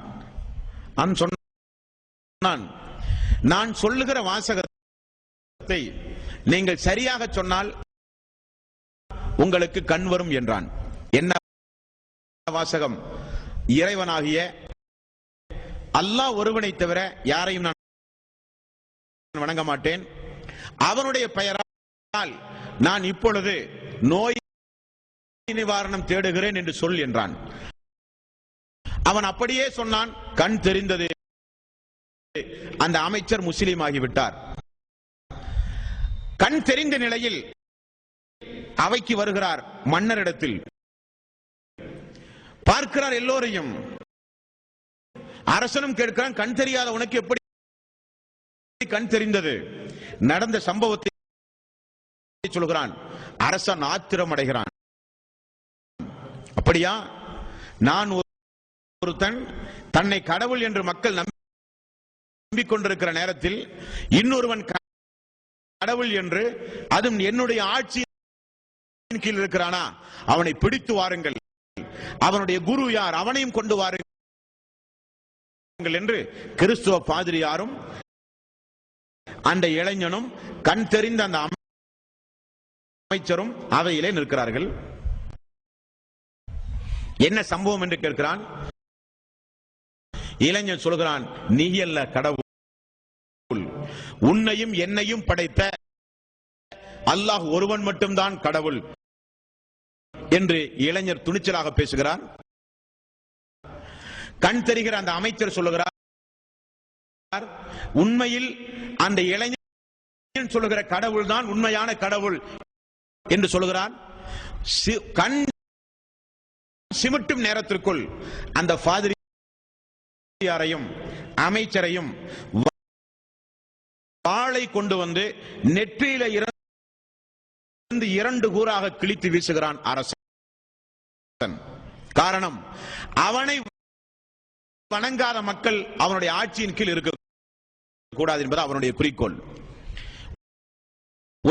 உடனே அமைச்சர்களுக்கு கட்டளையிடுகிறான் தன்னுடைய தளபதி வீரர்களுக்கு, போர்ப்படை வீரர்களுக்கு, இவனை ஒரு மலைக்கு மேல் கொண்டு போய் தள்ளி இவனை சாகடியுங்கள் என்று ஒரு குழுவை நியமித்து குழுவுடைய கையில் பயனை கொடுக்கிறார்கள். மலைக்கு மேல் கொண்டு போனது. அந்த இளைஞன் சொல்கிறான், அல்லாஹ் நினைத்தால் நிச்சயம் என்னை காப்பாற்றுவான். அந்த மலை குலுங்கியது. போனவர்கள் எல்லாம் இறந்தார்கள். பையன் மீண்டும் அரசவைக்கு வந்தான். அரசன் அந்த மகன், அந்த இளைஞனை பார்த்து ஆச்சரியப்படுகிறான். எப்படி நீ வந்தாய்? நடந்ததை சொல்கிறார். மீண்டும் ஒரு குழுவை பிடித்து படகில் ஏற்றி கடலில் கொண்டு போய் அவனை மூழ்கடித்து சாகடியுங்கள் என்று உத்தரவு பிறப்பிக்கிறான். கப்பலில் ஏற்றி நடுக்கடலுக்கு கொண்டு சென்றார்கள். அல்லாஹ்வை மீண்டும் அவர் பிரார்த்தனை செய்கிறார். கப்பல் குலுங்கியது. எல்லோரும் இறந்தார்கள். இவன் மட்டும் வருகிறான். அரசன் கேட்கிறான், இது என்ன ஆச்சரியம் என்கிறான். இளைஞர் சொல்கிறான், என்னை நீங்கள் சுலபமாக கொள்ள முடியும். எப்படி? உன்னை நான் கொன்றாக வேண்டும். என்ன வழி? மக்களை எல்லாம் ஒரு இடத்திலே ஒன்று திரட்டுங்கள். என்னை ஒரு கம்பத்திலே கட்டி வையுங்கள். என்னிடத்தில் இருக்கிற அம்பை கையில எடுங்கள். எடுத்து எனக்கு நேராக கம்பை நீட்டி இந்த இளைஞர் எந்த இறைவனை ஒப்புக்கொண்டுள்ளாரோ அந்த இறைவனை நானும் ஒப்புக்கொள்கிறேன். அந்த இறைவனின் திருப்பெயரால் நான் இவனை கொள்ளுகிறேன் என்று சொல்லி அம்பை எய்யுங்கள் என்கிறான். எப்படியாகிலும் இவனை கொல்ல வேண்டும் என்கிற மூர்க்கத்தனமான சிந்தனை உள்ளவன் அந்த இளைஞன் என்ன சொன்னான் என்பதை கூட சிந்திக்காமல் ஊரையெல்லாம் திரட்டுகிறான். ஒரு மனிதன் கூட பாக்கி இல்லாமல் நடு கம்பத்தில் கட்ட வைத்து இந்த இளைஞன் எந்த இறைவனை ஒப்புக்கொண்டானோ அந்த இறைவனை நானும் ஒப்புக்கொள்கிறேன். அந்த இறைவனின் திருப்பெயரால் நான் இவனை கொல்லுகிறேன் என்று அம்பை எய்கிறார். அந்த இறைவனுடைய உயிர் போனது. நடந்தது என்னவென்றால், ஊர் மக்கள் அனைவரும் அப்படியானால் நீ அல்ல கடவுள், இளைஞர் சொன்ன கடவுள் தான் உண்மையான கடவுள் என்று எல்லோரும் நம்பிக்கை கொண்டார்கள். ஒரு நிமிடத்தில் அவன் நிச்சயமாக இது மிகப்பெரிய ஒரு சூனிய வார்த்தை என்பதை புரிந்து மிகப்பெரிய ஒரு தீக்குண்டத்தை ஏற்பாடு செய்யுங்கள். அத்துணை பேரையும் தீக்குண்டத்தில் தூக்கி எறிந்து அவர்களை கரித்து நாசமாக்கி விடுங்கள் என்று கட்டளை பிறப்பிக்கிறான். அதன்படி தீக்குண்டம் ரெடியாகிறது. ஒவ்வொரு மனிதர்களையும் தீக்குண்டத்திற்கு அருகில் கொண்டு வருவான். அரசன் கடவுளா, இளைஞனுடைய கடவுள் கடவுளா? இளைஞனுடைய கடவுள் தான் கடவுள். ஒவ்வொரு மக்களையும் தூக்கி தூக்கி அந்த தீக்குண்டத்தில் போட்டான். பாவி, ஒரு குழந்தை கையில் இருக்கிற குழந்தையோடு இஸ்லாமிய வரலாற்றில் குழந்தைகள் பேசிய பட்டியலில் இந்த குழந்தை இடம்பெறுகிறது. ஈசா அலைஹிஸ்ஸலாத்து வஸலாம் அவர்கள் தொட்டிலில் குழந்தையாக இருக்கும் போது பேசிய சரித்திரம். அதுக்கு அடுத்தபடியாக குழந்தை பேசிய ஒரு சம்பவம் இந்த சம்பவம். கையில் குழந்தையோடு ஒரு தாய் நெருப்புக்கு அருகிலே வந்தால், குழந்தை இல்லாவிட்டால் கூட பரவாயில்லை, நாம் குதிக்கலாமே, குழந்தையோடு எப்படி குதிப்பது? குழந்தை என்ன செய்தது பாவம் என்று தயக்கம் காட்டினாள் அந்த தாய். கையில் இருக்கிற குழந்தை பேசியது, தாயே, நீ ஏற்றுக்கொண்டிருக்கிற ரப் உண்மையானவன் என்றால், உன்னுடைய ஈமான் உண்மையானது என்றால் என்னை பற்றி யோசிக்காதே, தீயில் குதிப்போம் என்று குழந்தை பேசியது. தாயும் மகனும் அந்த குழந்தையில் சாடினார்கள். அதைத்தான் அல்லாஹ் சொல்கிறான், தீக்குண்டத்தை உடையவர்களை அல்லாஹ் சாபத்தை கொண்டு சபிப்பானாக. அவர்கள் என்ன பாவம் செய்தார்கள்? அல்லாஹ் ஒருவன் தான் என்று சொன்ன ஒரே காரணத்திற்காக வேண்டி அவர்கள் தீக்குண்டத்திலே தூக்கி எறியப்பட்டார்கள் என்று அல்லாஹ் சொல்லுகிறானே. இந்த சம்பவத்தில் அந்த இளைஞன் ஒரு ஊற்றையே மாற்றி அமைத்தான். ஒரு ஊருக்கு அல்லாஹ்வுடைய ஹிதாயத்து கிடைக்க காரணமாக ஒரு இளைஞன் இருந்தான் என்றால் அந்த இளைஞர்களுடைய வாழ்க்கை வரலாறு நமக்கு வேண்டும் என்பார் சொல்கிறே. இனி ரசூலுல்லாஹி ஸல்லல்லாஹு அலைஹி வஸல்லம் காலத்தில் சஅத் இப்னு அபி வக்காஸ், யாருவர்? சஅத் இப்னு அபி வக்காஸ். இவர் இளமை பருவத்தில் இஸ்லாமிய மார்க்கத்தை ஏற்றுக்கொண்டார் என்பதற்காக வேண்டி இவருடைய தாய் எப்படிப்பட்ட வேலை செய்தாள் என்றால் பெரிய ஒரு பிரகடனம் செய்தாள் இவருடைய தாய். என்ன பிரகடனம்? சஅதே, நீ இந்த இஸ்லாமிய மார்க்கத்தை விட்டு நீ நம்முடைய பழைய மார்க்கத்திற்கு நீ வராவிட்டால் நான் உண்ண மாட்டேன், தலை வாரிக் கொள்ள மாட்டேன், நான் குளிக்க மாட்டேன், அது மட்டுமல்ல அடிக்கின்ற வெயிலில் நின்றே நான் சாவேன். ஒரு தாயை கொன்று மதன் மாறியவன் என்று உன்னை எல்லோரும் சொல்ல வேண்டும் என நினைக்கிறாயா? என்னென்னமெல்லாம் பேசுகிறாள் ஒரு தாய். நம்முடைய முன்னோர்களுடைய கொள்கை என்ன? நம்முடைய மூதாதையருடைய கொள்கை என்ன? ஏன் நீ இந்த மதத்தை பின்பற்றினாய்? ஏன் முகமதை பின்பற்றினாய்?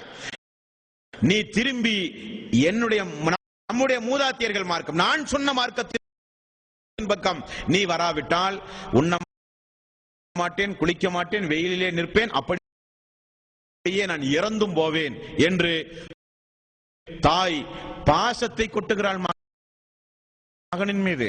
ஒரு இளமை பருவத்தில் இருக்கிற சஅத் பின் அபி வக்காஸ் ரலியல்லாஹு அன்ஹு அவர்கள் என்ன செய்வதென்று திணறி போய்விட்டார்.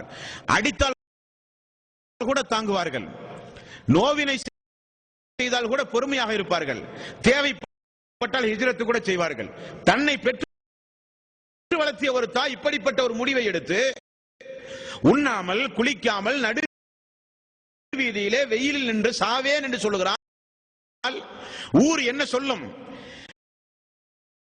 பெற்ற தாயை கொன்ற பாவி என்றெல்லாம் சொல்லுவார்கள்.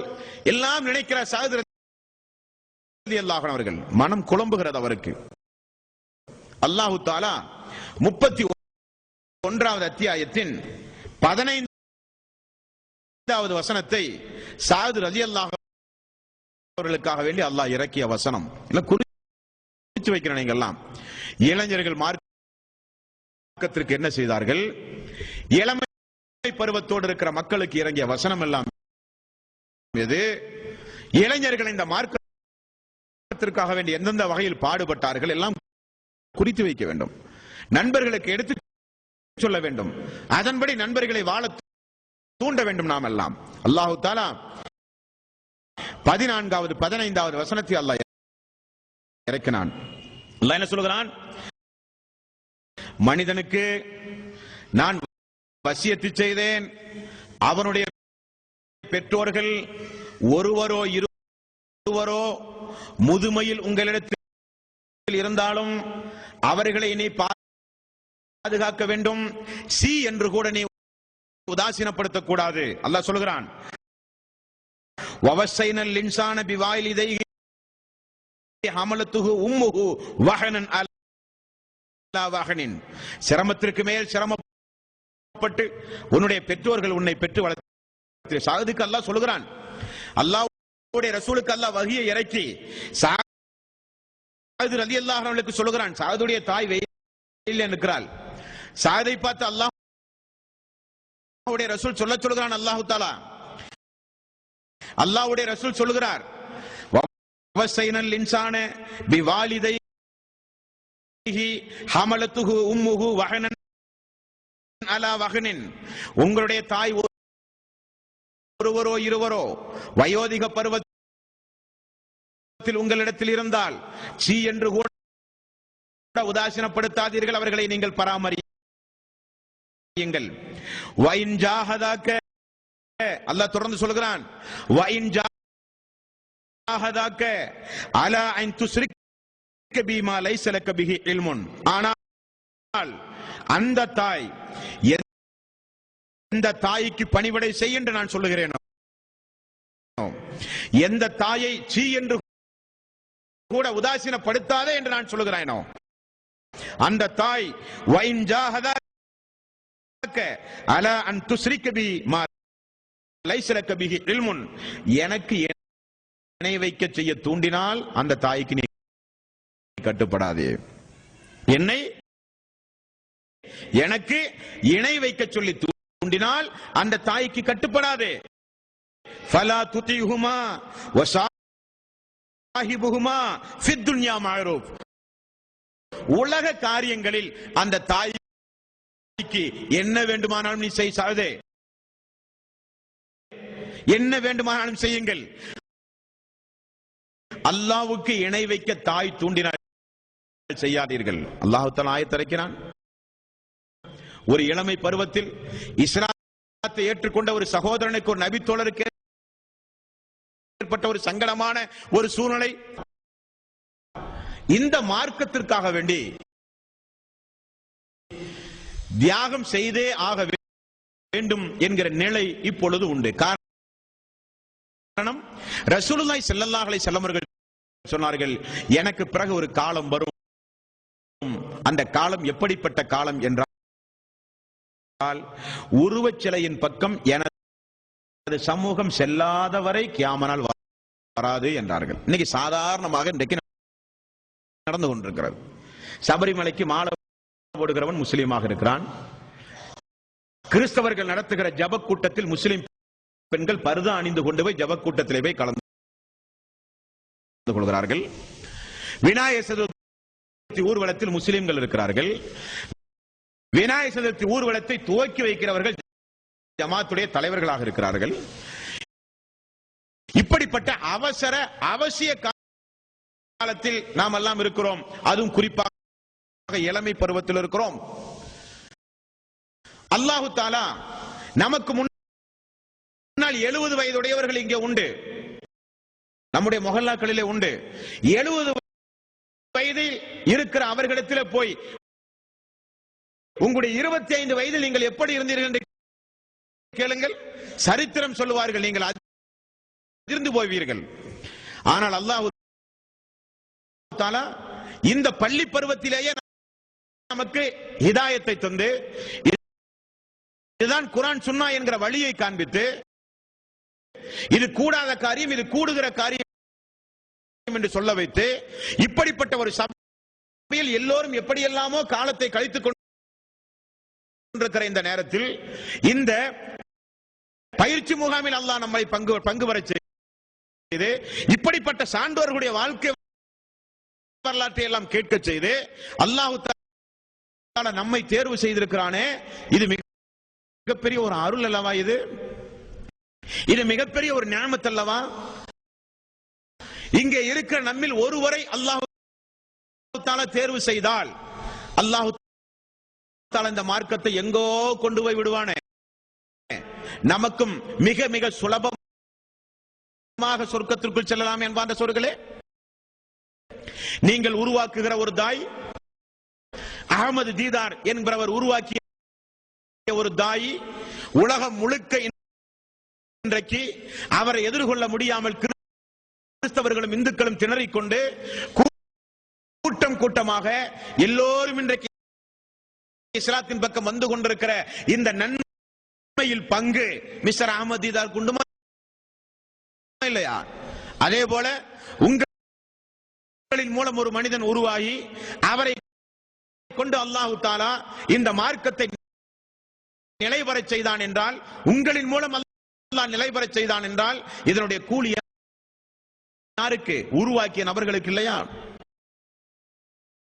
உருவாக்கிய நபர்களுக்கு இல்லையா? நாம் முடிவு செய்யணும், நம்மில் யாராவது ஒரு மனிதர் அல்லது நாம் அல்லாஹ்வுடைய மார்க்கத்திற்காக வேண்டி தியாகம் செய்தே ஆக வேண்டும். தியாகம் செய்யாமல் இந்த மார்க்கம் வளராது, எந்த துறையும் வளராது. தியாகம் செய்தால் படிப்பு துறையில் முன்னேறலாம், தியாகம் செய்தால் தொழில் துறையில் முன்னேறலாம், தியாகம் செய்தால் எந்த துறையில் நீங்கள் தேர்வு செய்கிறீர்கள் அந்த துறையில் முன்னேறலாம். தியாகம் இல்லாமல் எதையும் நீங்கள் அடைய முடியாது, எதிலும் முன்னேற்றம் காண முடியாது. அல்லாஹ்வுடைய மார்க்கத்திற்காக வேண்டி தியாகம் செய்யுங்களேன். இது என்ன அவ்வளவு பெரிய மோசமான ஒரு பாதையா? இது நம்மை தூய்மைப்படுத்துகிற பாதை. மலக்குமார்கள் நம்முடைய வலதும் இடதும் இருந்து நம்மை பாதுகாக்கக்கூடிய ஒரு பாதை. இது ஒரு சொர்க்கத்து பாதை, அல்லாஹ் விரும்புகிற பாதை.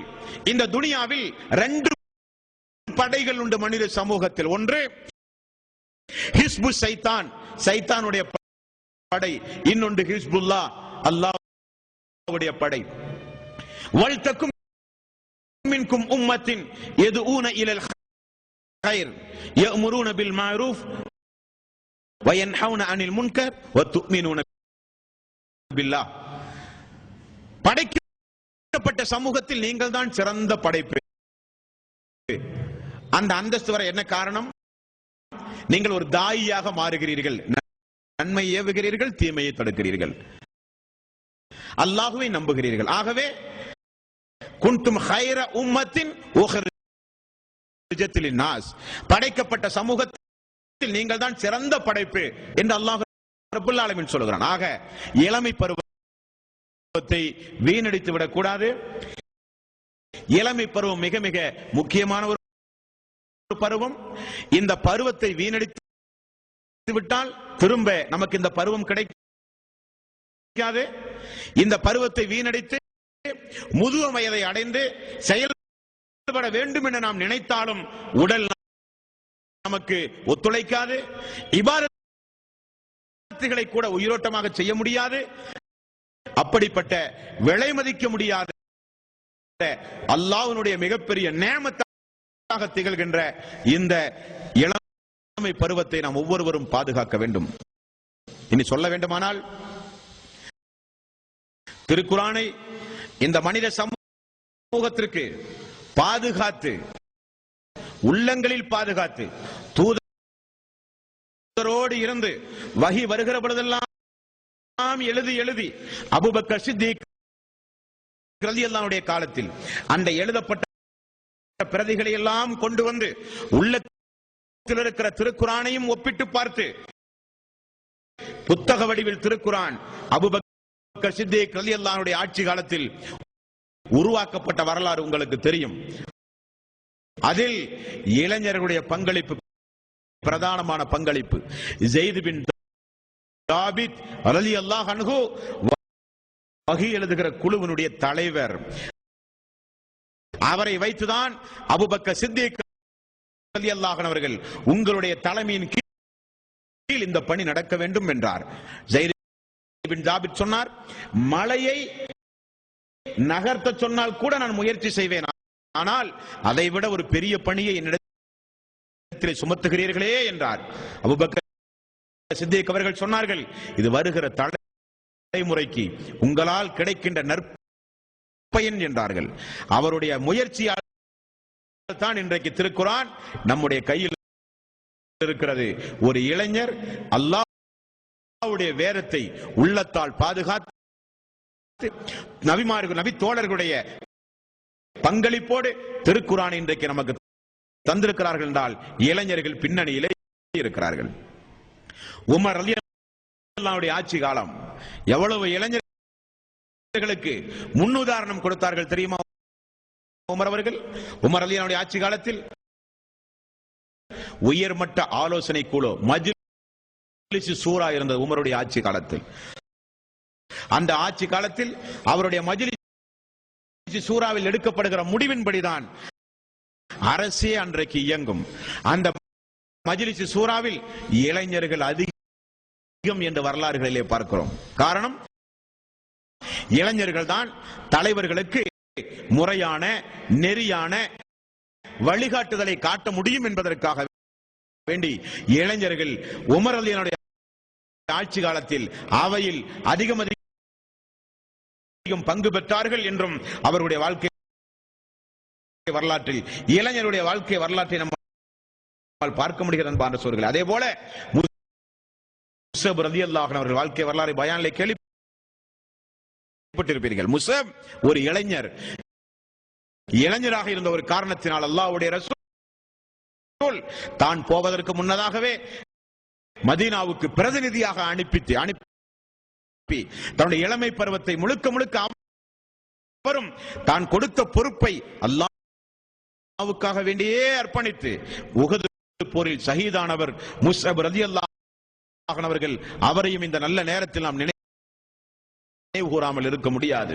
அதே போல ரசூலுல்லாஹி ஸல்லல்லாஹு அலைஹி வஸல்லம் தன்னுடைய வளர்ப்பு மகன் ஸைத் அவர்களுடைய மகன் உசாமா ரலியல்லாஹு அன்ஹு 16 வயது இருந்த அந்த இளைஞனுக்கு ரசூலுல்லாஹி ஸல்லல்லாஹு அலைஹி வஸல்லம் இளைஞர்கள் சமூகத்திற்கு தேவை, இளமை பருவம் சமூகத்திற்கு தேவை, இளைஞர்களை சமூகத்திலே முன்னுக்கு கொண்டு வர வேண்டும் என்பதற்காக வேண்டி ரசூலுல்லாஹி ஸல்லல்லாஹு அலைஹி வஸல்லம் 16 வயதுடைய அந்த உசாமா ரலியல்லாஹு அன்ஹு அவர்களை போர் படை தளபதியாக நியமித்து உமர் அவர்களை அவருக்கு கட்டுப்பட சொன்னார். உமர் அவர்களை உசாமாவுக்கு கட்டுப்பட்டு போர் தளபதியாக உசாமா அவர்களை நியமித்து போர் படை வீரராக காலித் பின் வலீத், போர்படை வீரராக உமர் ரலியல்லாஹு அன்ஹு. சலசலப்பு வந்தது.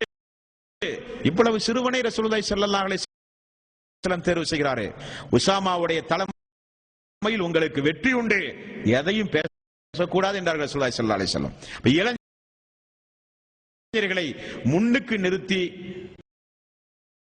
அவர்களுக்கு எல்லா வகையிலும் உத்வேகமும் எல்லா வகையிலும் அந்த இளைஞர்களுக்கு ஊக்கமும் ஆக்கமும் அளித்தார்கள் ரசூலுல்லாஹி ஸல்லல்லாஹு அலைஹி வஸல்லம். ஆகவே உங்களுடைய இளமை பருவத்தை நீங்கள் வீணடித்து விடாதீர்கள். உங்களுடைய இளமை பருவத்துடைய மகத்துவம் உங்களுக்கு தெரியாது. ஆனால் நீங்கள் இந்த சமூகத்தில் நிறைய பேருக்கு தேவையுடையவர்களாக இருக்கிறீர்கள். உங்களுடைய தேவை, உங்களுடைய உழைப்பு, உங்களுடைய இளமை பருவம் அனைத்தும் தௌஹீதை நிலைநாட்ட, இணை வைத்தலை ஒழிக்க, தூய்மையான மார்க்கத்தை மக்களுக்கு சொல்ல ரசூலுல்லாஹி ஸல்லல்லாஹு அலைஹி வஸல்லம் அவர்கள் சொன்னார்களா இல்லையா? எனக்கு பிறகு ஒரு கூட்டம் வரும், அவர்கள் இந்த மார்க்கத்தில் நுழைவிக்கப்பட்ட, திட்டமிட்டு நுழைவிக்கப்பட்ட அனாச்சாரங்களை எல்லாம் அழித்தொழித்து மார்க்கத்தை தூய்மையாக மக்களுக்கு சொல்லுகிற ஒரு கூட்டத்தார்கள் அன்றைக்கு வருவார்கள். அவர்களுக்கு என்னுடைய நல்வாழ்த்து உண்டாகட்டும். அவர்களை மக்கள் எல்லாம் பழி சொல்லால் அவர்களை எதிர்த்து பழித்து பேசுவார்கள். யாருடைய பழி சொல்லும் அவர்களை ஒன்றும் செய்யாது என்று ரசூலுல்லாஹி ஸல்லல்லாஹு அலைஹி வஸல்லம் அவர்கள் சொன்னார்கள். அப்படிப்பட்ட வாழ்த்துக்குரிய மக்களாக நாம் ஒவ்வொருவரும் மாற வேண்டும். நபிகள் நாயகம் ஸல்லல்லாஹு அலைஹி வஸல்லம் அவர்கள் வாழ்த்து சொன்ன அந்த கூட்டத்தில் நம்முடைய இளமை பருவத்தை நாம் கழிக்க வேண்டும் என்பான சோர்களே. மீண்டும் மீண்டும் உங்களுக்கு நான் ஞாபகப்படுத்துவது, இந்த பருவத்தை நீங்கள் இழந்தால் திரும்ப கிடைக்காது. ஆகவேதான் ரசூலுல்லாஹி ஸல்லல்லாஹு அலைஹி வஸல்லம் மரணம் வருவதற்கு முன்னதாக வாழ்க்கையை அல்லாஹ்வுக்காக வேண்டி அர்ப்பணியுங்கள். நோய் வருவதற்கு முன்னதாக முதுமையை அல்லாஹ்வுக்காக வேண்டி அர்ப்பணியுங்கள். வறுமை வருவதற்கு முன்னதாக இருக்கிற பொருளாதாரத்தை அல்லாஹ்வுடைய பாதையிலே செலவு செய்யுங்கள். எவ்வளவு அருமையான வாசகத்தை ரசூலுல்லாஹி ஸல்லல்லாஹு அலைஹி வஸல்லம் அவர்கள் சொன்னார்கள். ஆகவே நம்மில் ஒருவர், இந்த உரையில் ஒருவர் அல்லாஹ்வுக்காக வேண்டி என்னை நான் அர்ப்பணிக்க தயார் என்று முன்னுக்கு வந்தால், எடுத்து வைக்கிற ஒவ்வொரு எட்டிலும் உங்களோடு வானவர் இருப்பார் என்று அல்லாஹ் சொல்லுகிறான். அந்த நம்பிக்கையில் உங்களுக்கு உறுதி இருந்தால் அல்லாஹ்வுடைய மார்க்க பணிக்காக வேண்டி முன்னுக்கு வாருங்கள். அல்லாஹ் நம்முடைய பணியை சீரோடும் சிறப்போடும் அல்லாஹ் செம்மையான அடிப்படையில் சீர்படுத்துவானாக. அல்லாஹு தஆலா நம்முடைய இளமை பருவத்தில் துடிப்பாக நாம் செய்கிற இபாதத்துகளை எல்லாம் அல்லாஹ் நிறைவாக மறுமை நாளிலே பெற்றுக்கொண்டு அதன் கூலியை நிறைவாக நமக்கு மறுமை நாளிலே தந்தருள்வானாக. வாஹிரு தஅவானா அனில் ஹம்துலில்லாஹி ரப்பில் ஆலமீன். அஸ்ஸலாமு அலைக்கும் வரஹ்மத்துல்லாஹி வபரகாத்துஹு.